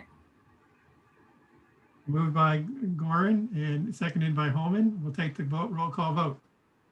Yes, sir. Supervisor Joya? Yes. Supervisor Peskin?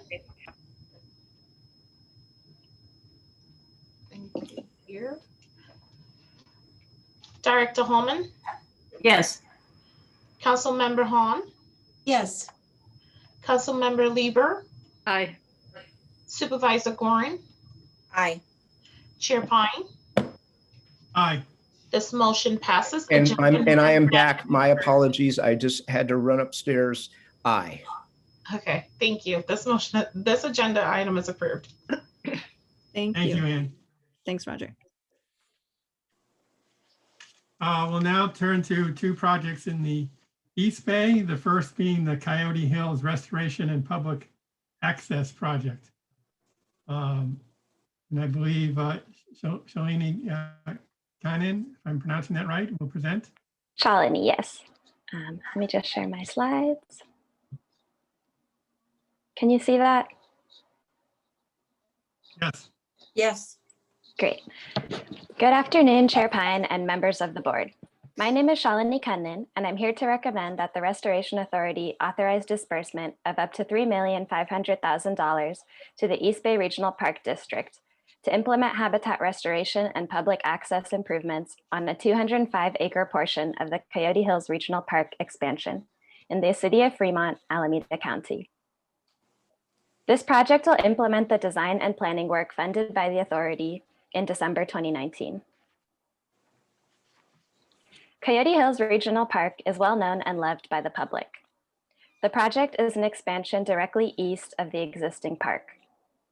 The park presents a combination of habitats that is now rare along the San Francisco Bay shoreline. In combination with the neighboring Eden Landing Ecological Reserve, this network of wetlands and open space provides several ecosystem functions and an important habitat corridor. This is one of the few places left around the bay with natural transitions between open water, salt marsh, brackish, fresh and seasonal wetlands, grasslands, and upland riparian willow and oak forests. As former agricultural land, the site is currently full of weeds, as you can see in the image on the left. The project will enlarge and protect diverse habitats that were historically part of the bay shore. This will increase plant and animal diversity and provide enhanced areas for upland refugia, overwintering, and raptor forage. The project will take place on approximately 205 acres north and south of Patterson Ranch Road. The most significant restoration feature of the project is the 11-acre Patterson Slough area, marked with an E on this map. Patterson Slough is noted in the 2015 Baylands Ecosystem Habitat Goal Science Update for supporting freshwater seasonal wetlands, grasslands, and the largest remaining willow groves in the San Francisco Baylands. Restoring this area will allow for marsh migration upwards as sea level rises. The block marked F is a 34-acre area for organic farmland, which will be used as a feature for community education. Sections A through C comprise 149 acres and will be restored based on the results of studies conducted around historical ecology, vegetation test plots, and present and future soil and drainage conditions.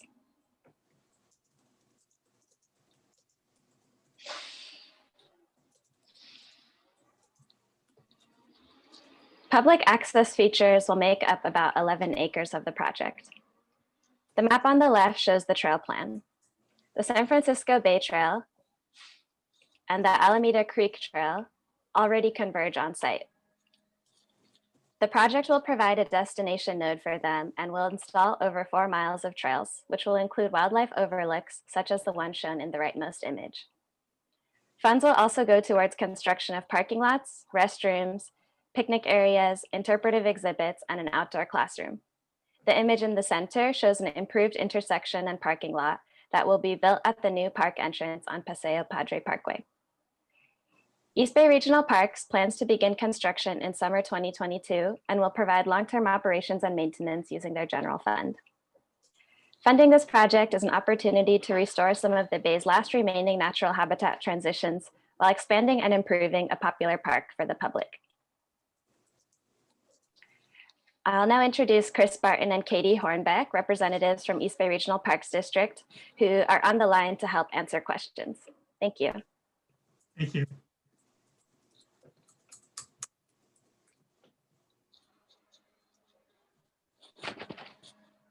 Will they be presenting as well? I think in the interest of time, they were told just to help answer questions if there's any. Okay. I started with one question. The memo noted that the total project cost is about 10.8 million, and there's still additional funding to be obtained of about 2.3 million. Could perhaps the East Bay folks could update us on progress in finding the additional funding? This is Katie Hornbeck, East Bay Regional Park District Grants Manager.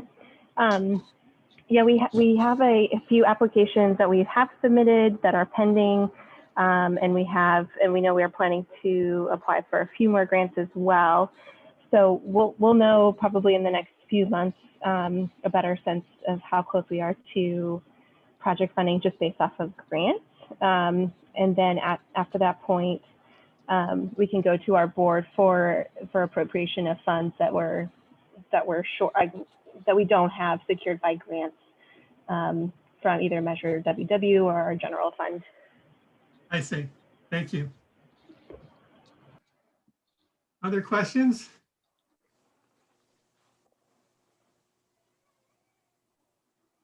I don't see any. Let's check if there's any public comment. There is none, sir. Okay. Then we are in a position to move the item forward. I'd like to move authorization. Second. It's a motion by Lieber and a second by Hahn. We'll take the vote, please. Yes, sir. Supervisor Joya, Yes. Supervisor Peskin, Aye. Director Holman, Yes. Yes. Councilmember Hahn, Yes. Councilmember Lieber, Aye. Supervisor Gorin, Aye. Chair Pine. Yes. This motion passes. Agenda number 11 is approved. Okay, thank you. Let me move to agenda item 12, which are the Terminal 4 Wharf Removal Project. And Marilyn Lotta will present on that one. Great. Just one sec while I get this up. Can you all see my screen okay? Yes. Okay, great. Good morning, Chair Pine and members of the authority. My name is Marilyn Latta, and staff recommends that the authority authorize a grant of up to 2.3 million to the City of Richmond for final design, implementation, and monitoring of the Terminal 4 Wharf Removal Project near Point San Pablo in Contra Costa County, and adopt findings pursuant to the California Environmental Quality Act. The wharf was active from about 1902 to the 1990s, and in its day, it was an important piece of the working Richmond waterfront. But in recent decades, it has become an environmental hazard with marine debris and derelict fill. The Coastal Conservancy has been working with the city since 2014 to plan and fundraise for the future demolition. Here is a close-up map showing the site just north of the Richmond Bridge. This is the largest derelict piling structure in the bay, and the project will help to implement the San Francisco Bay Subtidal Habitat Goals recommendations, which prioritize removal of derelict pilings and wharves. Creosote is a mixture of coal and tar that was applied as a preservative to wood, but it has been banned in the bay since the 1990s by the California Department of Fish and Wildlife. It impacts Pacific herring eggs and other fish and invertebrates, and removing this source of contamination will improve spawning habitat and food chains in the bay. The 12-acre site includes the upland areas that will be used for temporary access and stockpiling of material before it's taken off site to be sorted and disposed of within Class 2 landfills that are approved to accept hazardous waste. The CEQA initial study and mitigated negative declaration describes the resources within the site and the careful methods to limit impacts to both terrestrial and aquatic resources during demolition, including the use of silk curtains and floating booms to contain floating debris. This location is right at the narrow portion of San Pablo Bay entering the Richmond Straits at the Richmond Bridge. These photos show the large eelgrass bed present at the site and the other resources that will be protected in the rocky intertidal, including native oysters. These next few drone images show the large scale of the wharf and amount of debris, much of which has already fallen onto the bay floor. There's also a former dockmaster's office that will be removed on the right, you can see in the picture, as well as remnant railroad tracks that used to connect with the wharf. Most of the demolition will be done by equipment on the water, starting deep and then moving inshore. This will include a large capacity derrick crane on a floating barge and hydraulic excavators, which is basically like a backhoe with aquatic equipment on the end. After demolition, a survey will be done of the bay floor and the enhanced rock slope protection will be installed. The project team has been in consultation with the BRIT regarding methods and equipment and timing. Piles will either be fully removed if possible, or if they're of poor integrity, they will be cut 2 to 3 feet below the mud line. All the permits are in process and expected to be issued in the fall of 2021. Lastly, this yellow section marks a 350-foot area where there's a need to replace a failing sunken seawall. And I'm really pleased to hear all the riprap discussion earlier in the meeting. This is a design that incorporates a traditional rock slope revetment approved by Caltrans, but there are also 3 green biological enhancements added to the design. Crown plantings at the top, rock cobbles with seaweeds embedded into the face of it, and native Olympia oyster reef elements at the subtidal edge of the slope. So we're excited about this experimental design, and we'll be monitoring the success of that to share with others. The Conservancy and other partners have provided match funding for all of the design and work to date, and the proposed $2.3 million will support implementation in 2022 to 23 and the required 5 years of monitoring. Thank you very much. I would like to introduce Lena Velasco from City of Richmond, who can briefly say a few words. Good afternoon, Chair Pine and members of the authority. My name is Lena Velasco. I'm the Community Development Director for the City of Richmond. And we just really want to thank you all for the recommended funding and look forward to implementing this important project to help the Bay, as well as to provide an opportunity to welcome the public to this portion of the shoreline. Thank you. Thank you. There was one email comment. Anne, is now the appropriate time to briefly share that, or we can wait if the— Yes, ma'am. Go ahead and share it. Thank you. Bruce Bayert from the Trails for Richmond Action Committee sent Chair Pine and governing board members. The Trails for Richmond Action Committee enthusiastically supports awarding the City of Richmond a $2.3 million grant for removal of the derelict wharf structure at Terminal 4, as recommended in the staff report. The project will pave the way for future development of the property with public access and completion of the San Francisco Bay Trail around Scenic Point San Pablo. Thank you. Thank you. Director Joya. Thank you. I just want to acknowledge, I think, you know, in our earlier discussion that we had, the previous item, that this is the kind of flexibility, right, we need in some of these Central Bay projects, both in the West Bay and in the East Bay. And I know there was a project in Berkeley that wasn't funded, but we made some suggestions for next year. So I appreciate, you know, this has been an ongoing discussion about how do we continue to have the flexibility and meeting the provisions of AA and the legislation and accommodating sort of the different nature of projects in the Central Bay. So I wanted to just acknowledge that and say this is a good example of that. So at the right time, I'll move I'll make a motion to approve the recommendation on funding. Was that the motion? Yes. Second. We have a motion and a second. Are there other comments or questions about this project? The photos that were presented were really helpful to understand the scope of the material that has to be removed. This is really a significant improvement. Yeah. Thank you. Let's see, Karen Holman. Yeah, just one quick question is, there was a comment made about disposal of toxic materials, and it's too bad such really big, beautiful timbers were creosoted, but there also are structures on site. Is any of that salvageable for reuse? Or is, or is that not known yet? We are very hopeful, actually, that some of the material will be available to be reused. We plan to, City of Richmond plans to work with the contractor to sort the material, to separate out the creosote that's required to go to the Class 2 landfills from other debris, such as metal, concrete, or wood that doesn't have creosote. I know already that a partner, the tenant at the site, Bobby Winston, who works closely with City of Richmond, is interested in any timbers being preserved that don't have creosote. So we will look into that during the removal. That's great. And isn't it nice that maybe you already have a market in place? Thank you. Thank you. All right, I don't see any other hands raised. And we can check if there's any public comment. You No did- public comment. Okay. And let's go ahead and take the roll call vote. Sir, Supervisor Joyer, Yes. Supervisor Peskin, Aye. Director Holman, Yes. Councilmember Hahn, Yes. Councilmember Lieber, Aye. Supervisor Gorin, Aye. Chair Pine. Yes. This motion passes. Agenda item number 12 is approved. Thank you all.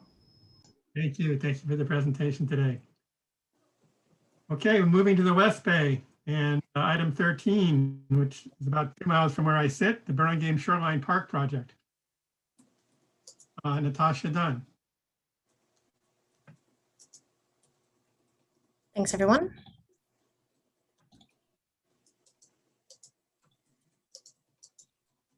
All right.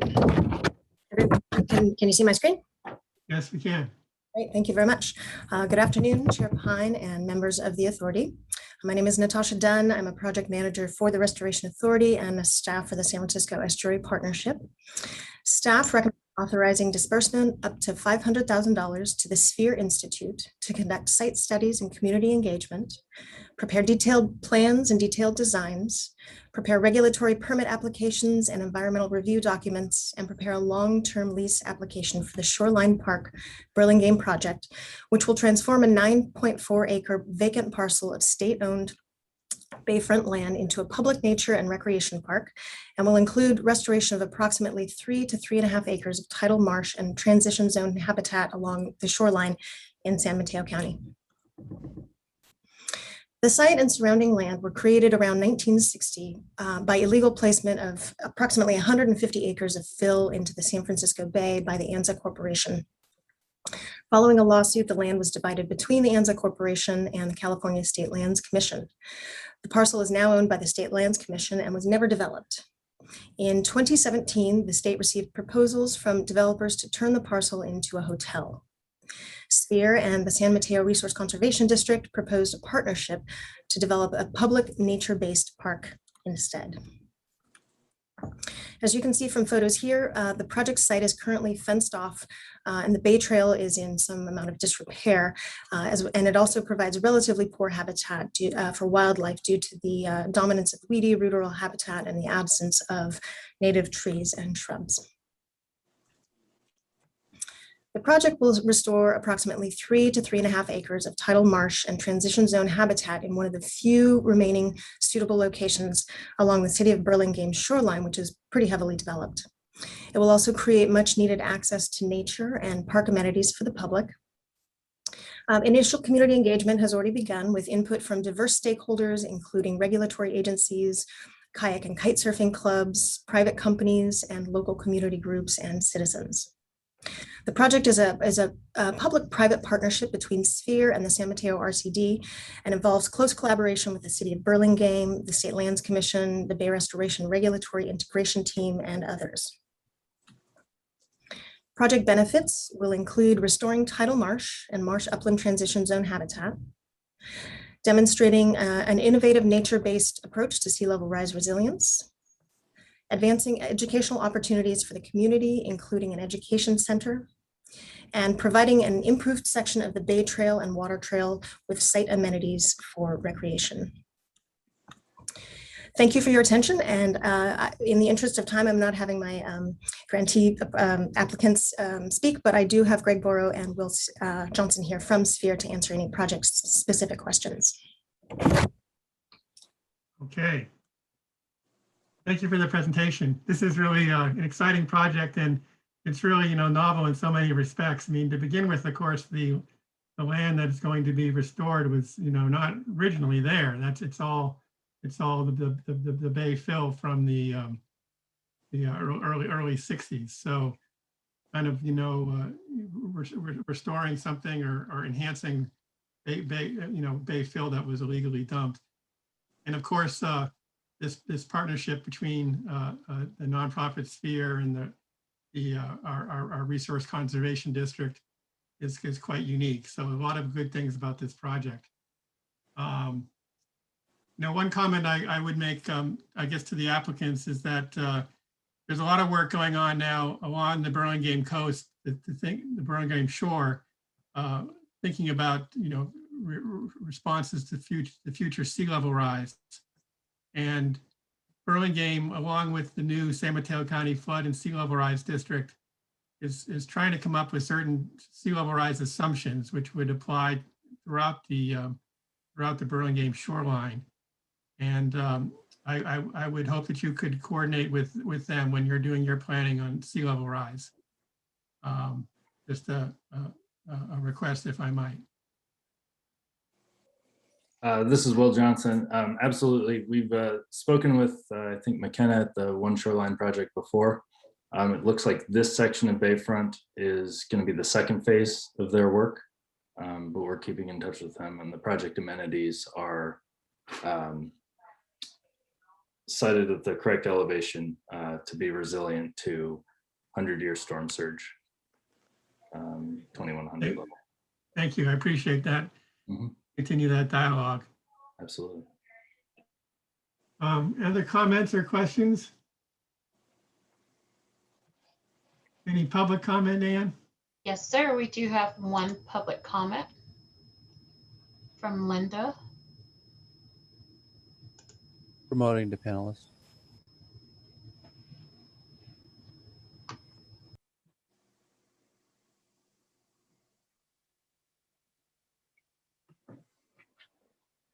Okay, is Linda available to speak? She's unmuted now. I'm unmuted. This is Linda Ruthruff. I'm a member of the Environmental Action Committee for Audubon, Santa Clara Valley Chapter. I attended an outreach meeting on June the 1st about this project. It's a very attractive and well-considered project, except for one glaring problem. They are proposing to place the educational center within 15 feet of the constructed wetlands.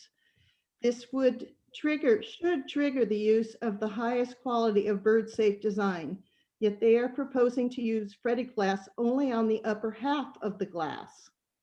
We ask you to stipulate that they use bird-safe glass on the entire front of the building. This is important for the birds, and it's important for the children who will come to this educational center. It's very traumatic for children as well as adults to see birds hit the glass and die. This could be a very wonderful educational opportunity to explain to the children why there is that particular type of glass, and they could be given information on how to protect the glass in their own homes. This is an amazing opportunity for outreach, and it's also should be handled in a way that protects the birds. So we ask that you approve the project with the stipulation that they use bird-safe glass for the entire front of the building. Thank you. Thank you for the comment. Would the applicant have any comment or insight? Yes, I believe we met with you maybe a month ago, a few weeks ago. We definitely took that comment to heart. We're working with a bird safe design consultant, looking at various options for the glass and how the overall design of that face of the building is designed to maximize bird safety. Yeah, so we're looking at product options and also how those different elements are oriented to minimize strike or eliminate. Director Holman? Yes, thank you for the response. I guess it still leaves me asking a couple of things. One is talking about minimizing strike, which of course is important. I mean, just a quick personal story is I grew up in a house that had a big picture window, and as a maturing adult, I guess I could say, I can still hear the sound of birds hitting that glass. It is exceedingly traumatic. So I guess the comment or the response made me feel like more research is going to be done, but I wasn't left feeling really sure or assured that the best approaches would be implemented. Could there be further response? And then the other, and that's one part, and the other is, I did note on the support letter, which is pretty darn impressive, there's the SF Bay Bird Observatory and the Sequoia Audubon Society who have signed on to this letter recommending approval. So, and I also know the South Bay Audubon Society quite well. So it's a little bit, you know, betwixt and between. So did those other two organizations, the Sequoia Audubon Society and SF Bay Bird Observatory, raise these same issues? And then the implementation and addressing the concerns, both of those questions, if they might be addressed to the applicant.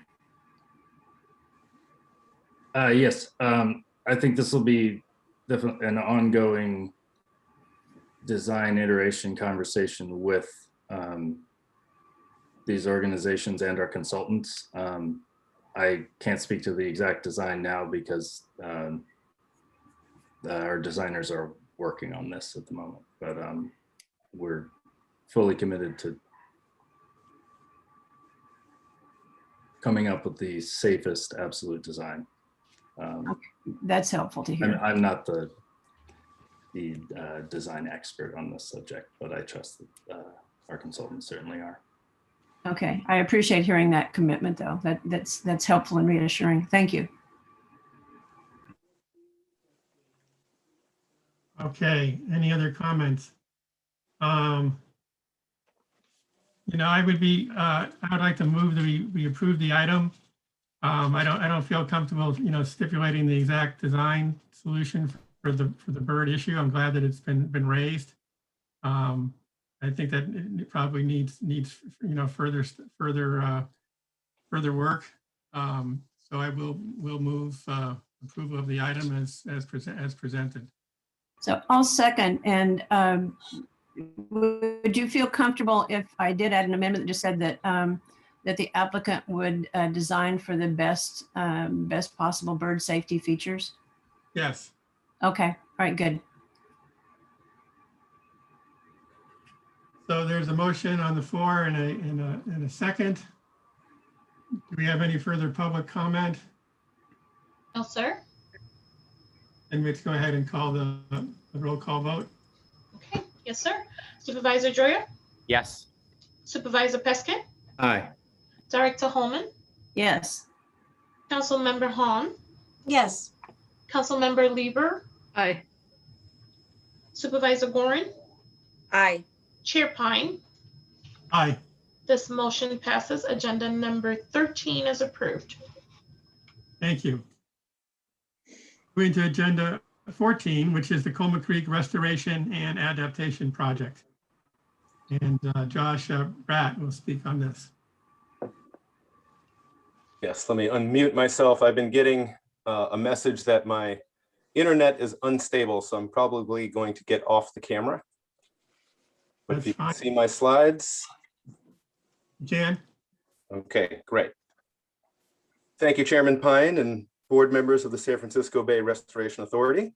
Good afternoon. I am Josh Bratt, and I'll be presenting the Coma Creek Restoration Adaptation Project. Staff recommends that the San Francisco Bay Restoration Authority Board authorize disbursement of $595,000 of Measure AA funds to the City of South San Francisco to produce habitat restoration and sea level rise adaptation designs for the mouth and lower reaches of Coma Creek in West San Francisco Bay. As shown on the map on the left-hand side of the slide, the project is located in the western portion of San Francisco Bay. The map on the right shows the exact location in East San Mateo County, just north of the San Francisco International Airport and east of the Caltrain railroad tracks, just upstream of Highway 101. A closer aerial view shows the project site, which is outlined in red, extending from the Coma Creek mouth and bayfront towards the right to approximately 1.3 miles upstream to Linden Ave, just past the Caltrain right-of-way. As you can see, the area is heavily developed for commercial industrial uses, with former baylands having been drained and built over in the early stages of the city's development. The areas at the mouth of Coma Creek include tidal marshlands at the creek fringe adjacent to the Bay Trail, which is currently elevated on an unengineered berm, while mudflat and tidal marsh habitat for the California Ridgeways rail exists at the mouth of the creek. The edges of the creek upstream are predominantly defined by walls and invasive plant species, limiting its habitat value. The Coma Creek Restoration Adaptation Project will advance concepts developed during the Resilient by Design Challenge and the subsequent Coma Creek Connector Project to produce a design package with plans, sections, and details for key restoration sites and public access features.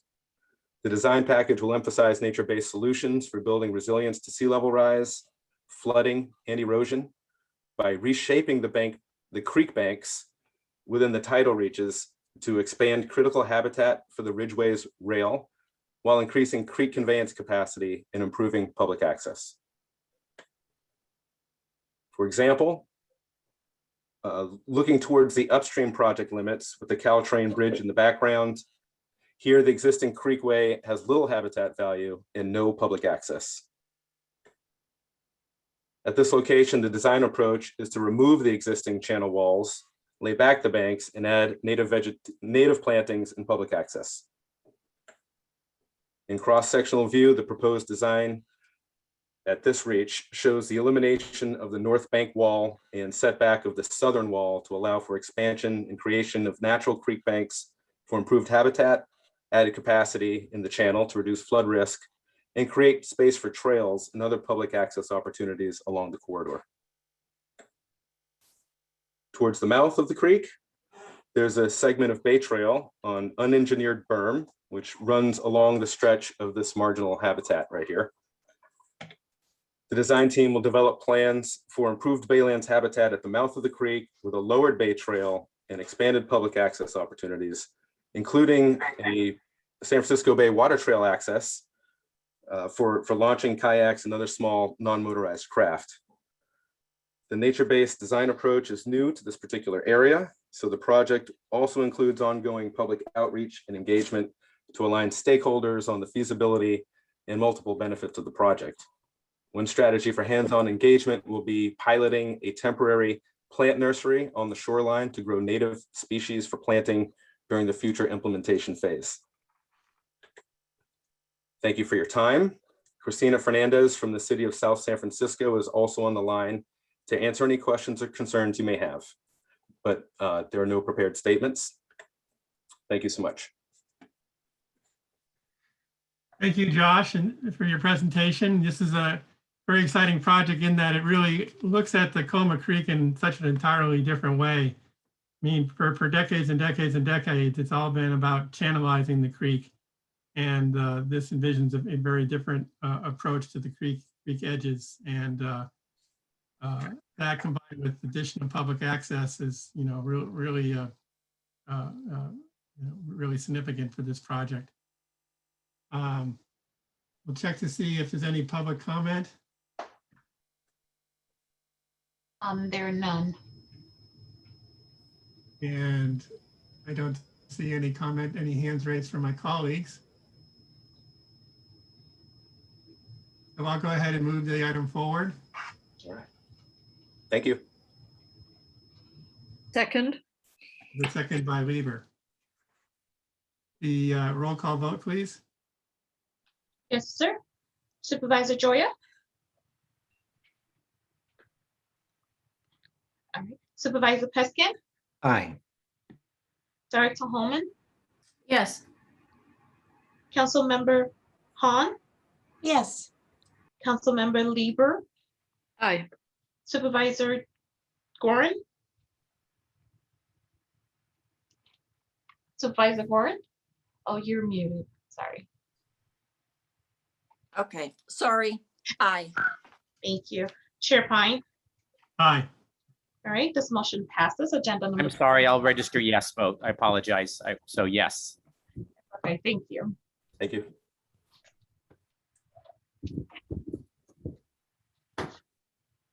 We can now move to item 15, which is our last project proposal for the day. This is the Calabasas San Thomas Aquino Creek Marsh Connection Project.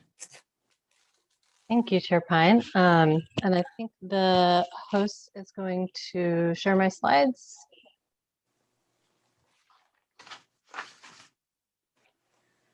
Okay, great.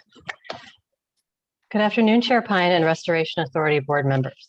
My name is Laura Hollander, and today I'm recommending that the authority disperse up to $3.37 million to Santa Clara Valley Water District for planning, data collection and analysis, design development, and Sequoia and NEPA documentation for the Calabasas San Tomas Aquino Creek Marsh Connection Project in Santa Clara County. Next slide, please. Okay.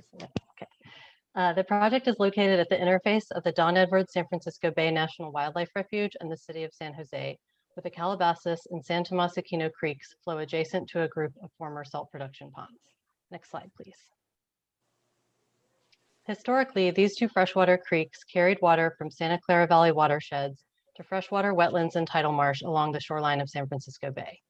Between the mid-19th to early 20th century, tidal marshes were levied and converted to salt ponds, and since then, the creeks have been heavily modified into artificial channels that make unnatural 90-degree turns before they discharge directly into Guadalupe Slough, while bypassing marshes, including the pond area.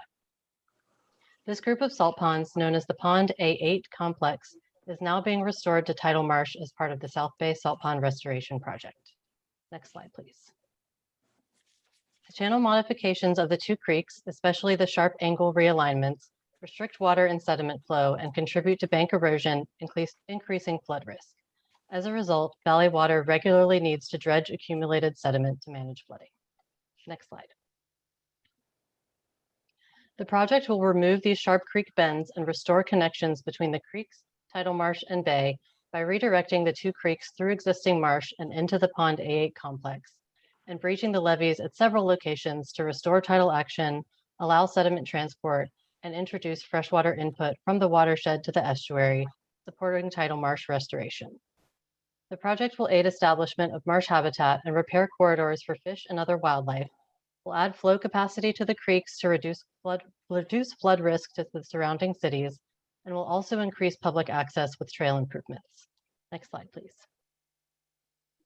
For this planning phase of the project, Valley Water will further develop project alternatives, prepare 30% design plans, and prepare Sequoia and NEPA documents.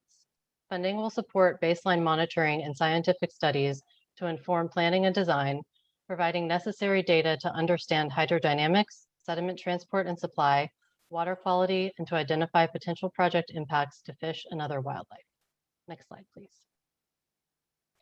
The project will fulfill the South Bay Salt Pond Restoration Project's long-term goal for the Pond A8 complex to facilitate marsh restoration by fully opening the complex to tidal influence and sediment input.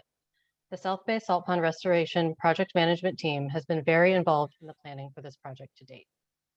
The project also draws on the key recommendation from the 2015 Baylands Goals Update for addressing the critical need for sediment supply for existing and evolving marshes to keep pace with sea level rise. And that is to restore historical connections between the San Francisco Bay estuary and its surrounding watersheds, nourishing the baylands with fresh water and sediment from creek outflows. The project will allow Valley Water to appropriately plan for the realignment and reconnection of Calabasas and San Tomas Aquino creeks to the bay via the Pond A8 complex.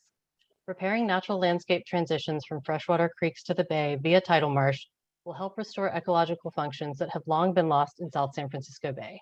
And lessons learned from this project will provide a valuable resource as efforts continue to restore watershed estuary transitions and connections. Next slide. Here today with me is John Bourgeois from Valley Water on behalf of Judy Nam, the project manager, and Laura Cholodenko, who I believe is here, and Dave Halsing from the State Coastal Conservancy and the Salt Pond Project Management Team. We're happy to answer any questions, but there are no prepared statements. Thank you for your time. Thank you for your presentation.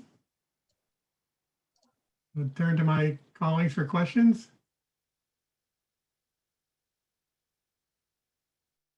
don't see any hands raised. We can ask the public for a comment. No public comment, sir. Okay. Well, this project certainly achieves a lot of our key objectives. And we're prepared to take a motion. We're prepared to take a motion on the item. Can I have a motion? So moved. Second, Susan Gorin. Motion and a second have been made. Let's take the roll call vote. Yes, sir. Supervisor Joya? Supervisor Peskin? Aye. Director Holmes? Yes. Director Yes. Holmes? Yes. Got it. Thank you, sir. Councilmember Han? Yes. Councilmember Lieber? Aye. Supervisor Gorin? Aye. Chair Pine? Aye. This motion passes. This agenda item number 15 is approved. This is Director Holman. That deep voice wasn't mine, but I do support the motion. Thank you. Okay, very good. So that completes our review of project approvals for the day. We can now move to some other agenda items. And starting with item 17, it's a review of the 2021 grant round materials. Linda Tong will walk us through that.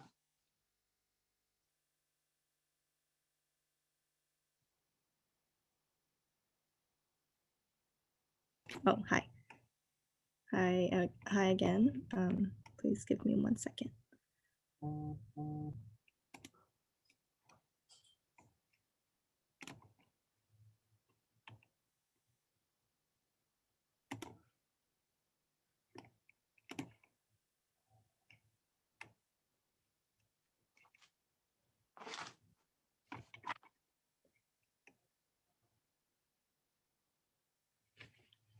Did I freeze? We don't see your slides. Sorry. I'm frozen.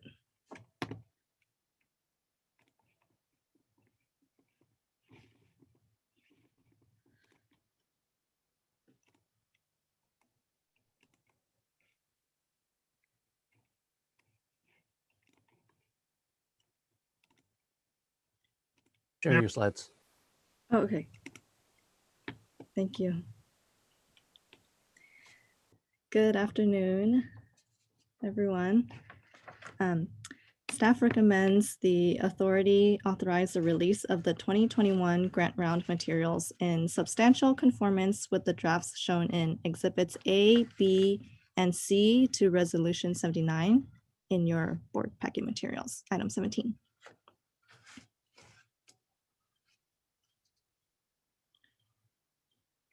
Next, please. Is this me? Okay. The grant round materials consist of 3 main documents. There's the request for proposals, the pre-application, and then the application packet. An outline of the request for proposals or RFP is on screen now, and the bolded headlines are what make up the bulk of the document, from covering Measure AA funding requirements and eligible projects to proposal scoring and evaluation. Next, please. Within Section 2, eligibility and required criteria, we state that based on the Restoration Authority Act, we can fund habitat projects that will restore, protect, or enhance natural habitats along the bay shoreline. And we also fund flood management features and public access or recreational amenities that are part of habitat improvement projects. Next, please. Section 5 of the RFP goes over what proposals will be evaluated on. 20 out of 100 points go toward to what extent the project addresses any of the 4 overarching Measure AA programs: clean water, vital habitat, flood protection, and public access. Next, please. 40 out of 100 points are allocated for how well the project addresses the 9 Measure AA prioritization criteria that Jessica had mentioned earlier. Just to reiterate that the projects don't have to address all 9 criteria, but we look at how well they address some. Next, please. And the last 40 out of 100 points are awarded based on the project's likelihood of success. And that's based on whether the applicant seems capable of completing the project, and then whether the project demonstrates community involvement and benefits, or shows strong partnerships. Next, please. Also part of the grant round materials is the pre-application, which is something we started last year. And it asks just for some foundational information about the project, and then staff have brief consultations with the applicant and provide initial feedback based on that pre-application. Next, please. And then the actual application is lengthier, and it builds upon the questions asked in the pre-application. And this is a chance for the applicants to go more in depth and provide specific responses to how the project would address the Measure AA prioritization criteria. We also ask for maps and photos, and some applicants provide letters that show community support for the project. Next, please. And as we did last year, we've continued to try and make this information easier to digest for applicants. And so we've made some additional edits, such as providing a little updated information on the regular grant round versus the community grants program, adding in some templates and making additional formatting changes. Next, please. And if these grant round materials are authorized for release, we intend to post the RFP and the application in July, and then we would host a webinar to share information about our grant program in August, and have applications due in October. And then a list of recommended projects would be brought to the board in spring of 2022. Next, please. That's all, and I'm happy to take questions. Okay, thank you for the review of those materials. We're constantly evolving and updating them. So we see if there's any questions.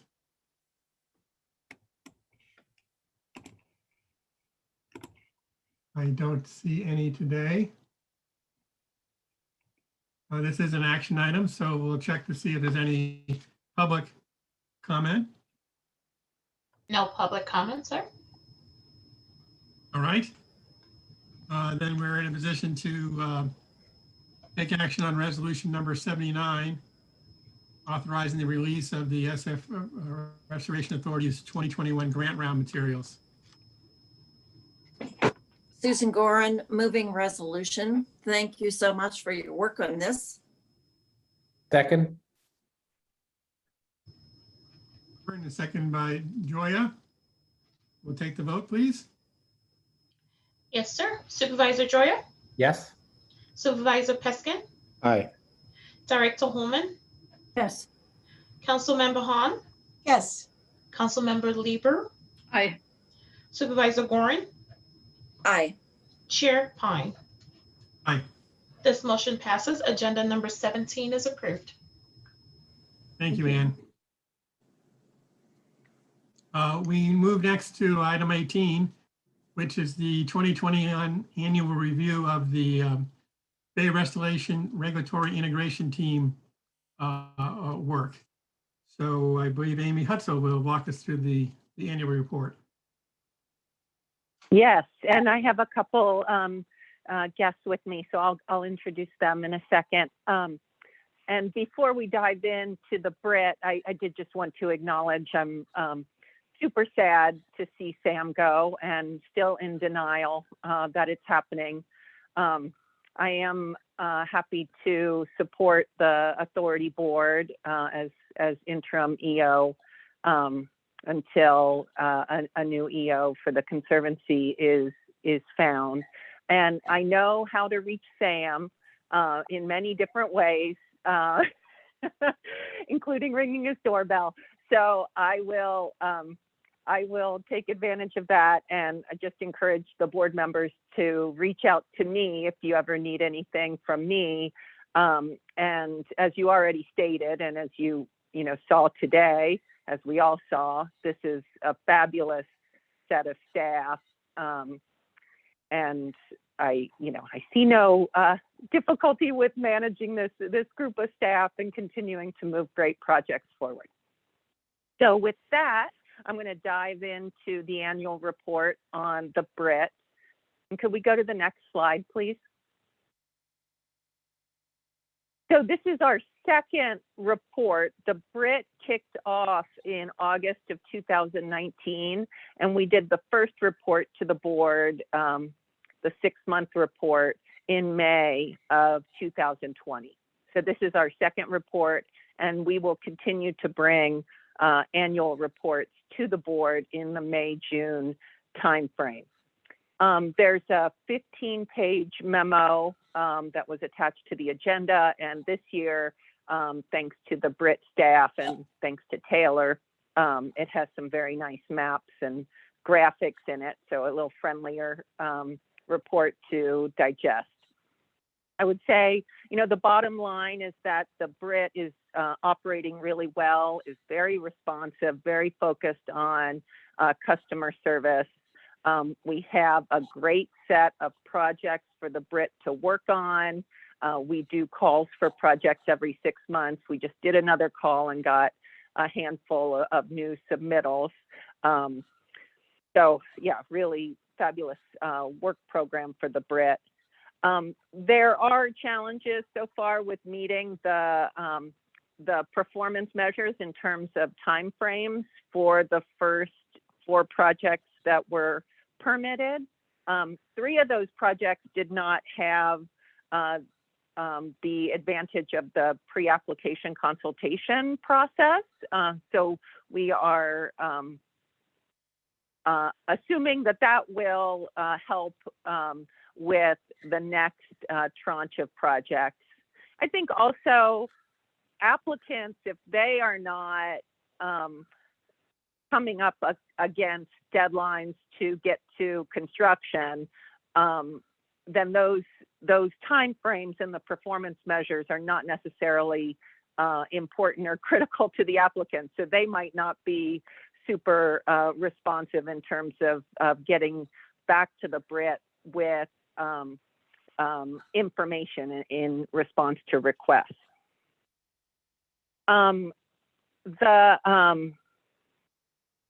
The lessons that have been learned so far on the initial projects are definitely being applied and are going to help future projects. And the BRIT has also made a huge focus on providing tools for applicants and on making constant improvements and on feedback loops. I mean, even such things as a survey. Next slide, please. So I'm going to just do this brief introduction, and then Anniken Leiden, who is with BCDC and is the current BRIT chair, is going to talk quite a bit about the work of the BRIT, the projects, the timelines, lessons learned, all the customer service efforts. And then Jana Afonso with the U.S. Fish and Wildlife Service and the current chair of the Policy and Management Committee is going to talk about the permit and policy improvement list and looking ahead. And then we can end it with discussion with the board and taking any questions from you. Next slide. And I love this photo, so wanted to put it in again. It is a really great team of staff on the BRIT, real human beings. And I just want to thank all of them for the work that they've been doing since August of 2019. And the next slide, and I'm going to turn it over to Anakin. Thank you, Amy, and good afternoon, everyone. I'm Anakin Leiden, and I'm the BRIT representative, as Amy mentioned, from BCDC, and I'm the chair for the BRIT for this month. And so since August of 2019, the BRIT has been working on a number of multi-benefit projects that are on the project list provided by the SFBRA staff. And thus far, we have 18 projects on our list, and they're located throughout the Bay Area, as shown on the map to the right. 4 of those projects have been permitted, as Amy mentioned. 1 is in active application, and 13 of the projects are in pre-application. And the multi-benefit projects that are coming to the BRIT help contribute to a variety of the SFBRA's programs and priorities, as shown in the table below the map. One thing I'll point out related to that table as well, we have added an asterisk to the projects that had received Measure AA funding as of April 2021. Next slide, please. The annual report that we provided to you shows the status of the different BRIT projects, as I mentioned, as of April 2021. And this graphic shows the anticipated timelines for each of the projects to complete the pre-application, the permitting, and then construction phases of the projects. The pre-application phase is shown in the golden color. The application phase is shown in that rose kind of color. And then the construction phase is shown in the green color. Additionally, the desired date to receive all agency permits is shown in the navy blue diamonds on each of the project lines. And then some projects or permitted projects may also require ongoing coordination with the permittees following issuance. And this is shown as a light blue bar or line on the project line. The blue arrow at the top of the timeline shows where the BRIT is now. And we anticipate that in the next year, we are going to be very busy with a number of projects that will be submitting applications this year or at the end of this year and then beginning in 2021. Additionally, a few projects or project proponents are requesting that their permits be issued within the next year. And then we'll continue to work with the pre-application coordination with the existing projects that are on the list and then the projects that Amy will be adding to the list as well. And the BRIT is working on meeting the needs for the project proponents to ensure that the permits are issued by their desired permit dates, which again are shown by those navy blue diamonds in this graphic. Next slide, please. Since the time the BRIT was formed, we've been adapting our process and have learned a number of lessons along the way. We recognize that early coordination and pre-application is the key to successful permitting.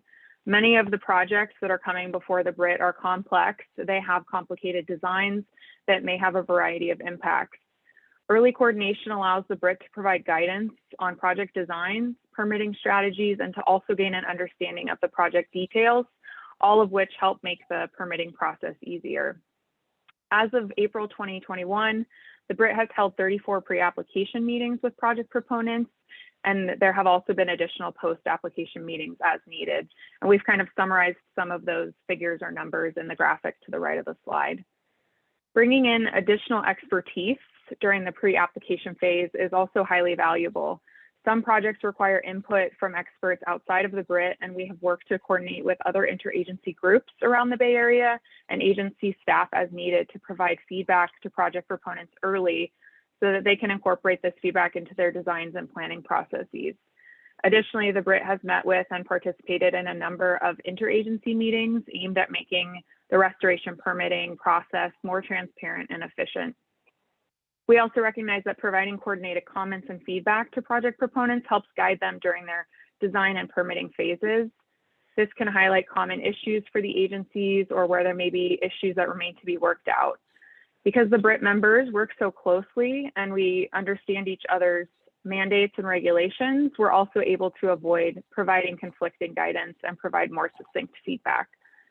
The BRIT also recognizes that open communication and dialogue with the project proponents is essential for coming up with innovative solutions to difficult challenges that the projects may deal with. Next slide, please. The BRIT has also been doing additional work, as Amy mentioned, to support and assist project proponents and make the permitting process easier to navigate. The BRIT updated and reorganized our website this last year and developed a number of resources and tools to help project proponents. To the right of the slide is a screenshot of one of our pages that's on the BRIT's website, which is also on the SFBRA's website. We've provided applicants with an application checklist and some additional helpful links related to each of the permitting agencies. And again, this is just an example. We have a number of other tools that are available. The BRIT also created a satisfaction survey to get feedback from project proponents on how the pre-application meetings are going and if they're getting helpful feedback from the BRIT. In response to the survey results, we have made changes to our process, including updating our standard operating procedures, our meeting structures, and then the format of our comment letters. The BRIT also worked with the PMC, or the Policy and Management Committee, this last year to develop an outreach information and has participated in presentations with the EPA and SFBRA staff to talk with various restoration groups about what to expect from the BRIT process. The BRIT and PMC are also increasing for transparency for project proponents by providing an elevation process whereby project proponents can raise issues to the PMC when necessary.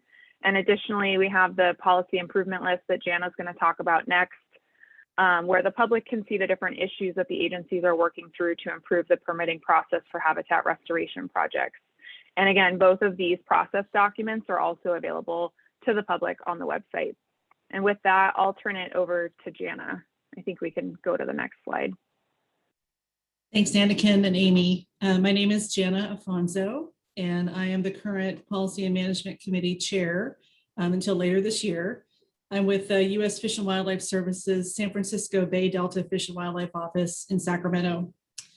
So as Anakin just mentioned, the Permit and Policy Improvement List is available on the BRIT website. This is a list that the PMC is tasked with maintaining to identify and resolve policy issues, some of those sticky issues that might impede the permitting process.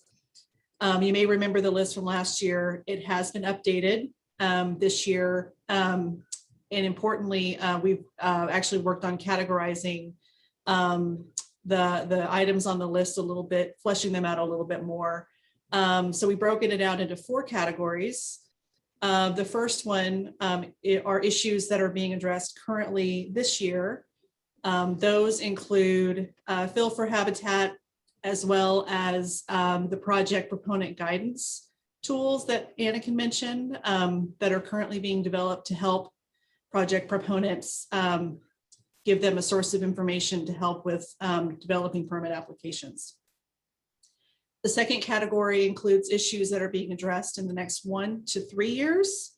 So looking at a little bit beyond this year, maybe thinking about what we can accomplish in the future years.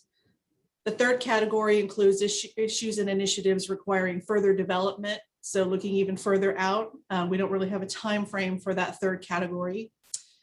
And we've created a fourth category for accomplishments. Now that we've got a couple of years or year and a half under our belt, almost 2 years, we have some accomplishments to show for the effort. So you'll find that in that fourth category.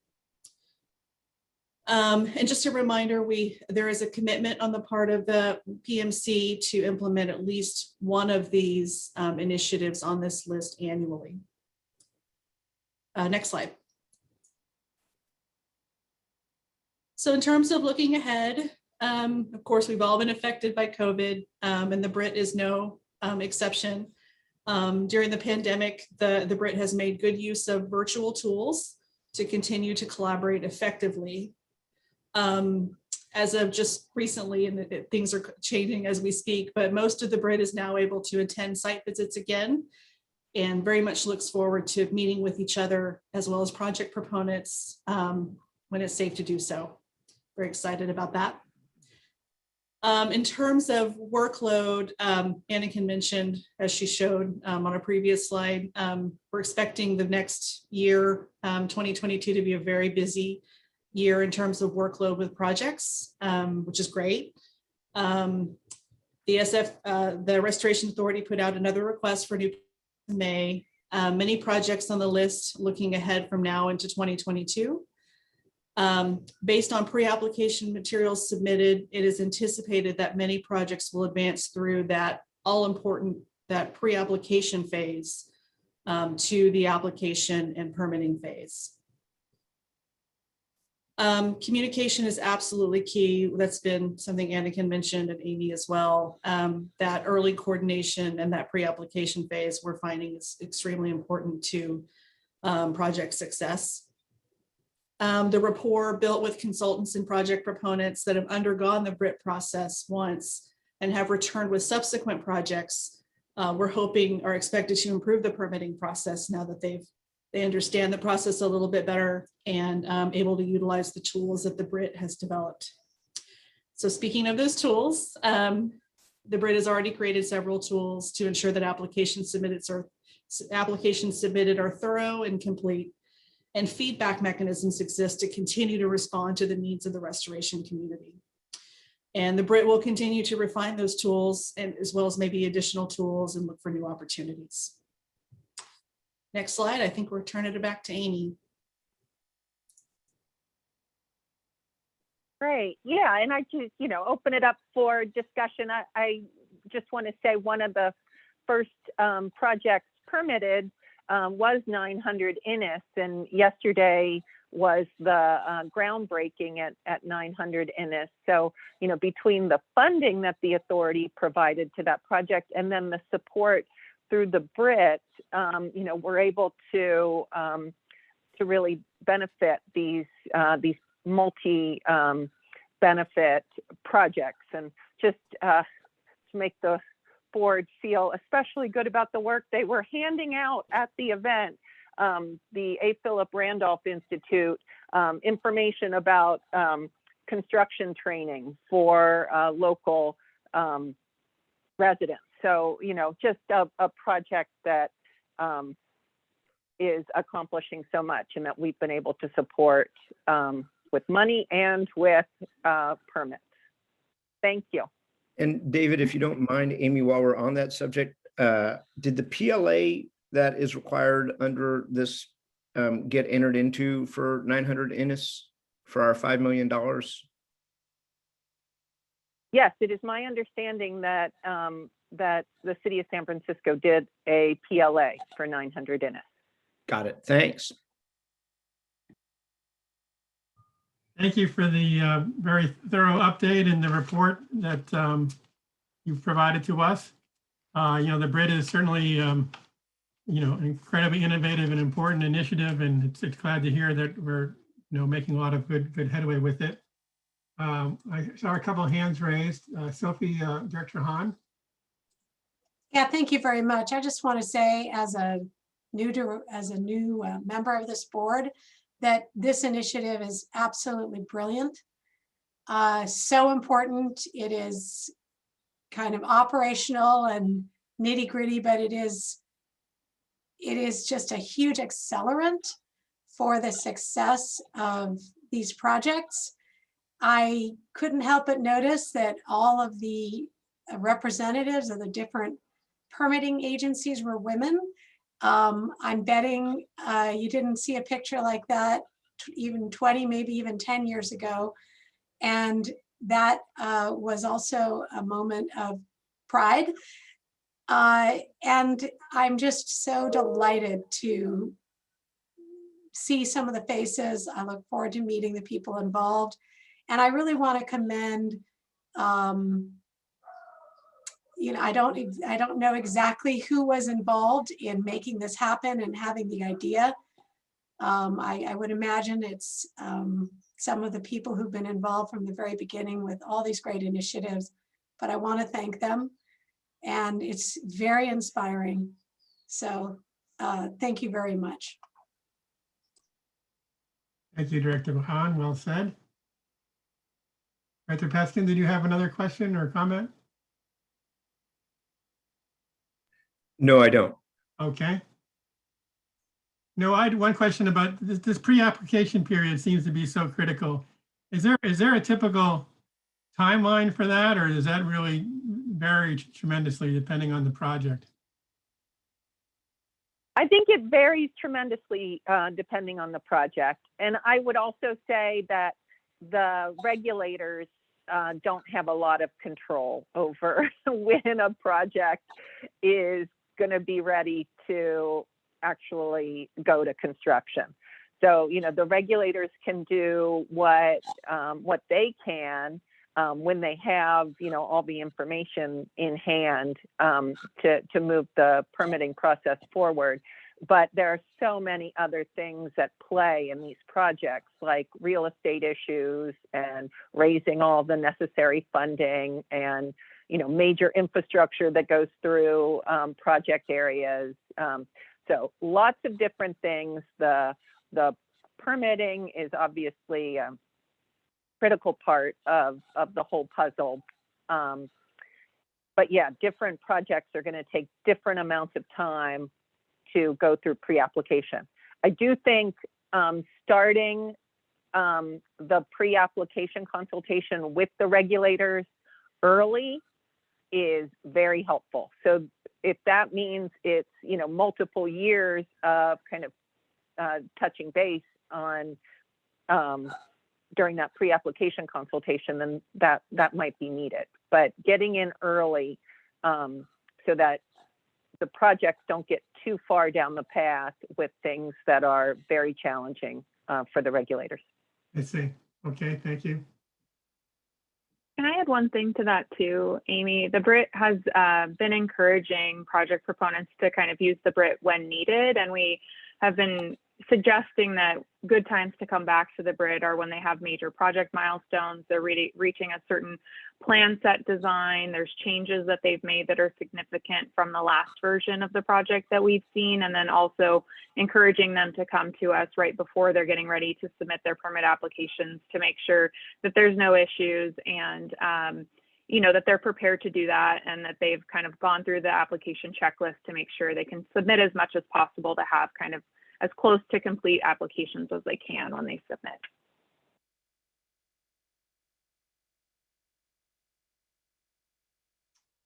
Are there questions or comments? Do we have any public comment? No public comments, sir. All right.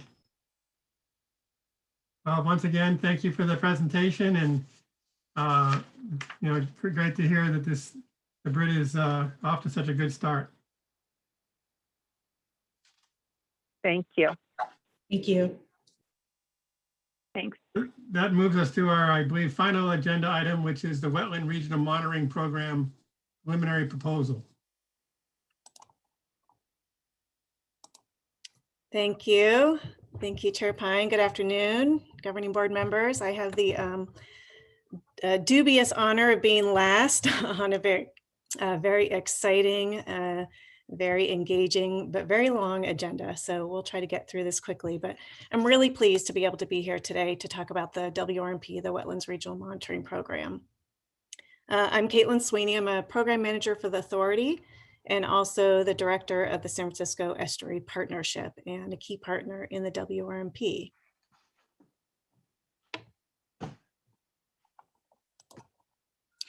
So I'm going to give a really short overview that will cover the basics of the WRMP. And then I'm actually going to turn it over to Melissa Foley from SFEI, who will get into more detail on the science and the data management aspects. I'll touch a little bit on regulatory alignment, and then we're going to spend a little bit of time on the draft funding proposal for the Restoration Authority. So the Wetlands Regional Monitoring Program is really part of a trend throughout the nation to take monitoring that's happening at different sites and scale them up to broader geographies, in this case for wetlands specifically. And a comprehensive regional monitoring program really helps to meet regional objectives, right? It allows us to implement key priorities in regional documents, such as the Baylands Habitat Goals that was mentioned earlier. It develops information needed for sea level rise and climate change adaptation, the ability to use monitoring data to answer questions of regional importance.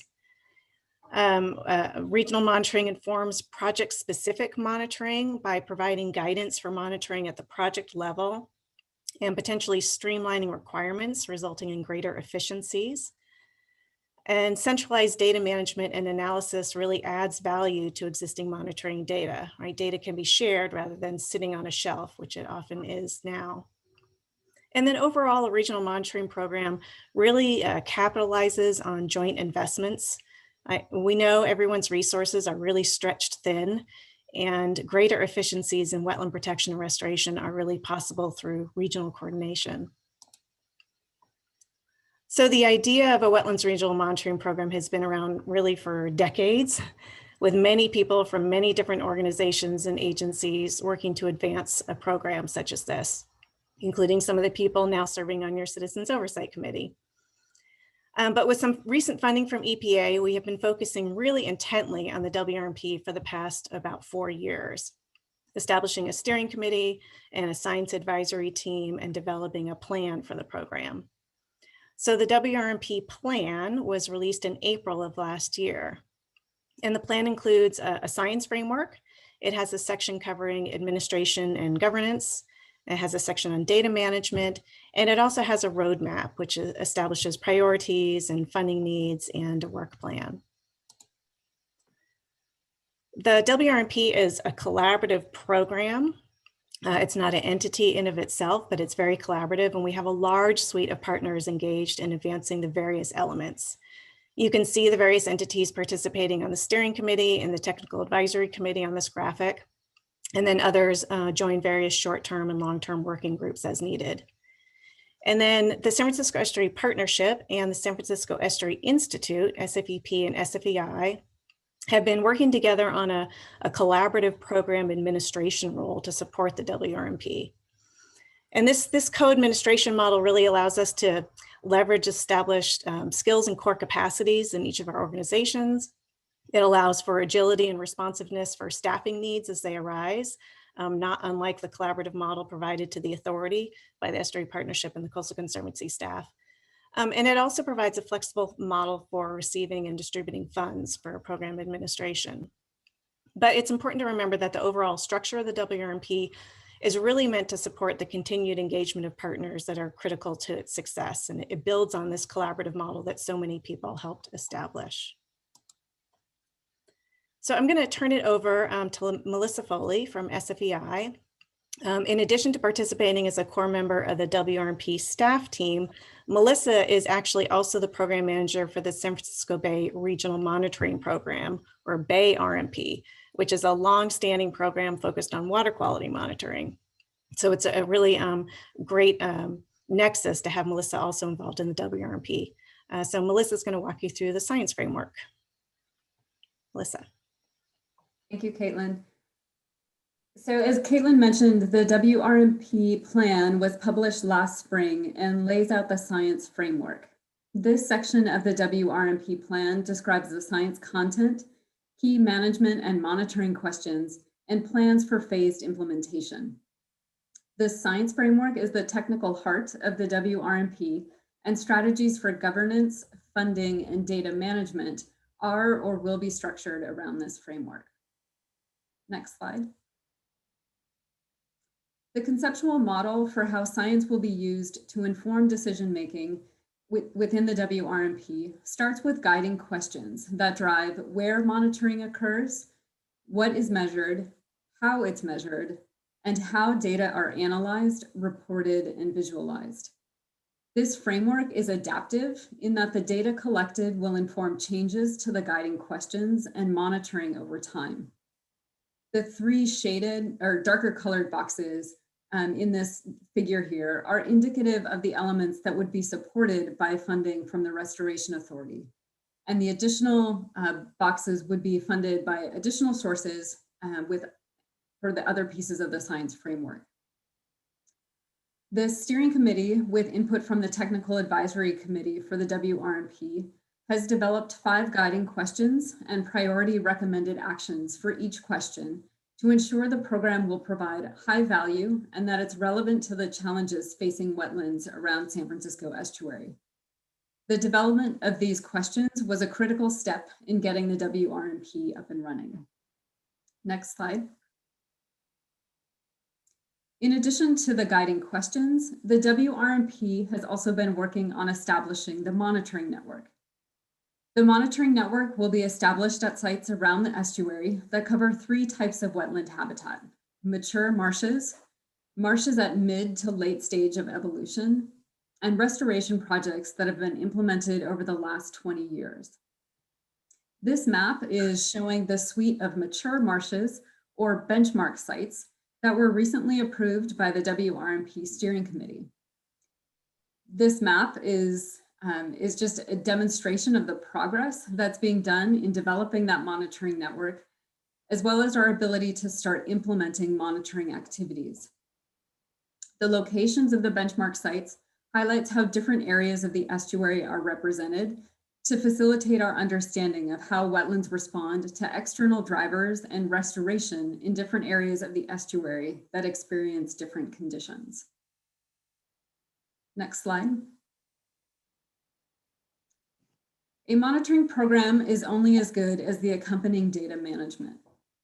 Data management is often overlooked component of a monitoring program, but it is really the key link between the data that's collected in the field and our ability to communicate and visualize what those data are showing. Consistent sampling and analysis methods across the estuary ensure comparability and facilitates efficient and effective reporting. Data collection and analysis methods that are aligned with regulatory standards also ensure that the data being collected can be used to inform decision-making as well as adaptive management. Next slide. The WRMP will provide a number of benefits to restoration projects. First, it standardizes site-specific monitoring in the service of regional monitoring and insights. Regional monitoring programs characterize the entire system rather than providing a site-by-site view. The monitoring site network for the WRMP is about drawing connections between and among sites rather than drilling down at the level of individual sites, so that it's possible to characterize the system as a whole. Second, the WRMP will generate lessons learned for restoration project designers to promote successful outcomes. Third, the program promotes regulatory efficiencies by aligning monitoring requirements and reducing site-specific monitoring. And finally, the program supports adaptive management by providing a standardized regional look at how wetlands are responding to external forces such as climate change and development. It allows us to better understand what restoration actions are favorable in those conditions and how restoration strategies may need to change over time as we learn more about these systems. So I'll turn it back over to Caitlin to cover regulatory alignment and discuss the specifics of the funding proposal. Thank you, Melissa. So building on what Melissa just said, the regulatory alignment element of the WRMP is clearly a really high priority. A significant objective of the WRMP is to support greater efficiencies and to enhance the value of monitoring efforts associated with permitted tidal marsh restoration projects. So we know that we really need to work to support regulatory alignment with monitoring recommendations. To that end, coordination with the BRIT is ongoing. I think we can really leverage the work of the BRIT in developing detailed performance metrics to evaluate wetland health that align with regulatory conditions.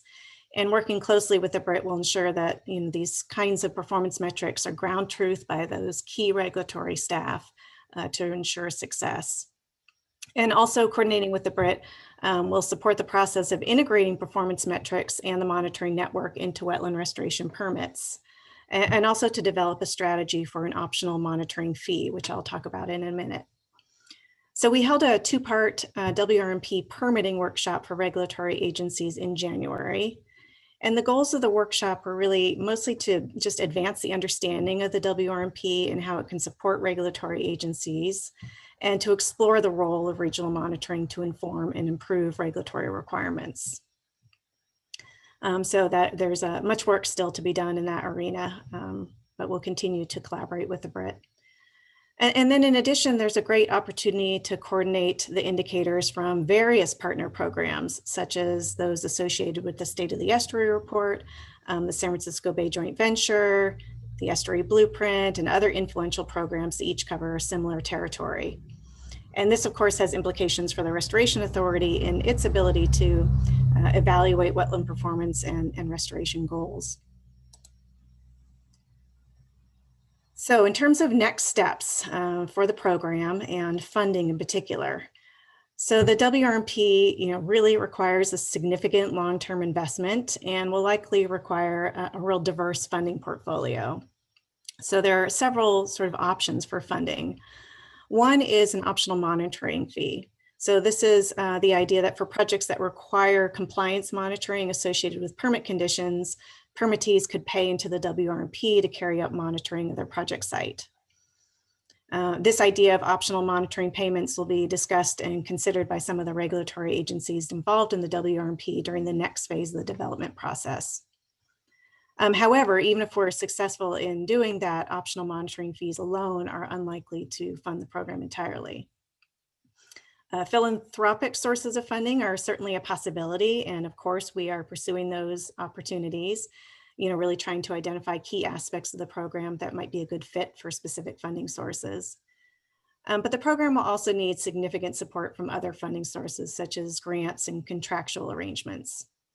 We have successfully received several grants that have supported both program development as well as specific science and data management needs, and we will definitely continue to seek out those opportunities as well. But it's clear that further investment is needed to fully operationalize the WRMP. Which brings us to the preliminary proposal that Restoration Authority staff is currently developing in coordination with the WRMP partners, and which I'd like to share with you today for your initial consideration and your feedback.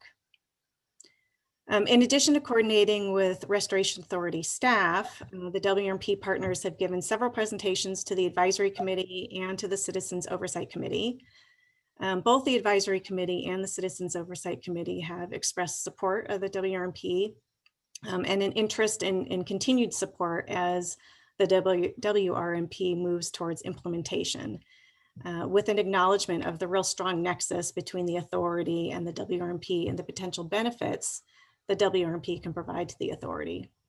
Before you earlier today was the most recent annual review letter of the Citizens Oversight Committee, which, as you heard, recommends that the governing board consider the WRMP as an important evaluation tool for the authority, particularly to facilitate the authority's ability to not only track progress towards meeting current performance metrics, but also its contribution towards more broader ecosystem goals, right? To answer these system-wide questions about ecosystem function. Those kinds of performance metrics focused on habitat quality and ecosystem benefits were also identified by the Advisory Committee's Performance Metrics Ad Hoc Committee as a future need. And there was a 2018 Advisory Committee memo on performance metrics, which included a recommendation to continue coordination with the WRMP to develop those measures and metrics. So with all that in mind, the overall objectives of this preliminary proposal are to fund those most critical tasks that we need to move the WRMP from program development to implementation in order to meet these more overarching goals of the authority, to really build on the work of the authority to develop and coordinate metrics, and to support and advance implementation of projects on the ground. This slide outlines the major phases of WRMP program development and implementation, beginning in 2016 or so. So with our current funding from several grants from the US EPA, and I should also add, also tremendous in-kind support from partners, we've been really focused on developing the framework for the WRMP, both in terms of governance and science. And then for phase 3, we will need to carry forward the higher level components of phases 1 and 2 and pull out specific pieces to advance. The proposal to the authority is focused on specific elements of the science implementation component, namely these two elements in the red box, the monitoring site network and alignment of performance metrics. Concurrently, WRMP partners are seeking additional sources of funding to advance the other critical elements of moving us towards implementation. But I'll focus a little bit more on these two components now. So the first component is to essentially operationalize the monitoring site network that Melissa described earlier. And the proposal is for an initial sort of 3-year phased approach needed to quickly get the site network up and running, So the phased approach would move through selecting sites, developing monitoring standards, through establishing pilot sites and refining those standards, to review of results and expansion of sites. And then, as I mentioned earlier, with the parallel development of the authority and the WRMP, there's a huge opportunity to align the performance measures of the authority and the indicators of the WRMP. By aligning the ways that various programs and efforts measure the results of restoration and also the system influenced by those projects, we can achieve a shared understanding of the work undertaken by the authority, or a shared accounting of its progress towards restoration goals. So this is the second element. And then for this component of the proposal, the progression through the 3-year engagement builds from an initial emphasis on the authority's performance measures and related salient WRMP indicators, resolving discrepancies in the metrics between these two programs. And then the effort tackles a broader range of programs and their associated indicators in year 2. And then year 3 will share the results from these efforts. All of this, of course, would be done collaboratively, requiring coordination and consultation among WRMP staff, the steering committee and the technical advisory committee of the WRMP, Restoration Authority staff and leadership, and other experts and interested parties. So the total suggested authorization preliminarily would range from $750,000 to $950,000 per year for each of the 3 years. Both of the program elements, the monitoring site network and the performance measures alignment, really work hand in hand with each other. You know, the sharing for the monitoring site network would also produce information relevant to the performance measures. But this slide shows the relative allocation of budget between the 2 funded elements, and how operationalizing the monitoring site network will demand a greater proportion of the overall budget over the 3-year period, relative to the focus on performance measure alignment. So akin to how the authority has supported the BRIT, this would be an authority project managed by authority staff, and the funds would be directed to the San Francisco Estuary Institute to support direct personnel costs and also to pass through and manage funds to other entities as needed.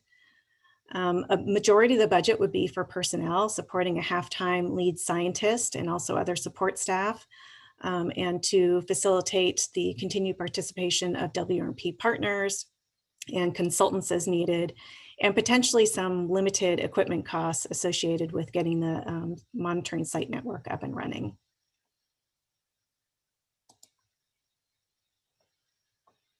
So in terms of next steps, as I stated earlier, the WRMP has been presenting to the advisory committee several times, including most recently at their last meeting that Jessica Martini-Lamb mentioned, where we shared this preliminary proposal with them. I'd say that overall, we heard general support for the proposal from the advisory committee. As Jessica stated, they are fully expecting to delve more into it later. But we had overall support with some really sort of helpful comments and questions that we're following up on. And then we really look forward to hearing your feedback on the draft proposal today. Then we have the summer months to continue to refine the proposal as necessary, with the plan to return to the advisory committee in the fall, and then to bring you a staff recommendation at your October or December meeting. And with that, the whirlwind tour of the WRMP and preliminary funding proposal is complete, and we're happy to answer questions. In addition to Melissa, we also have Christina Grosso from SFEI, who's here to assist as needed with any technical questions. Thank you so much. Okay, thank you for that report. Turn to the board for questions.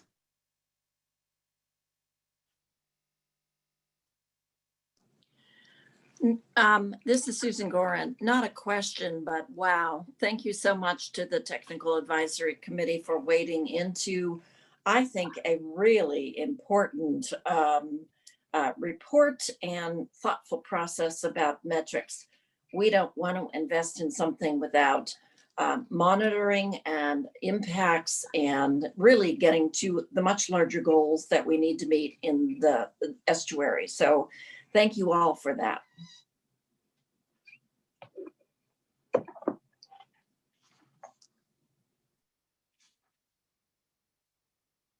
In terms of funding, would you, do you imagine there'll be other funding partners beyond the Restoration Authority? Yeah, absolutely. I mean, we're being very opportunistic and also strategic in thinking about what elements of the WRMP are most appropriate for what potential funding sources. So we're seeking additional grant funding. We will continue to have significant in-kind contribution from various partners participating on the Technical Advisory Committee particularly, and also pursuing that optional monitoring fee, which is a longer term potential source of funding. Yeah, you call that an optional fee. So how, why would someone pay that? We'll still have to work it out, but the idea is that they would pay it because it would be hopefully less costly for them to pay a third entity or an outside entity to do the monitoring rather than do it themselves. I see. And would, adhere to the monitoring protocols that were already set up by the WRMP. So it'd be more efficient. Okay. This is Melissa, just to build on what Caitlin said. That's how the Bay Regional Monitoring Program is run as well. That's an optional monitoring. It's optional for the dischargers to pay into the Bay RMP, but it is a much more financially efficient way for them to accomplish that monitoring than going it alone. So I see. Sort of the similar model.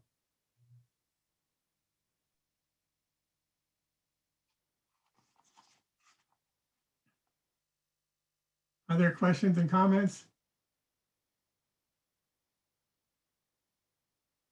You're getting us at the end of a long meeting.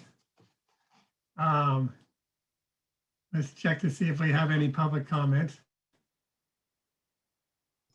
No public comment. Director Hahn has raised her hand. Just to another appreciation.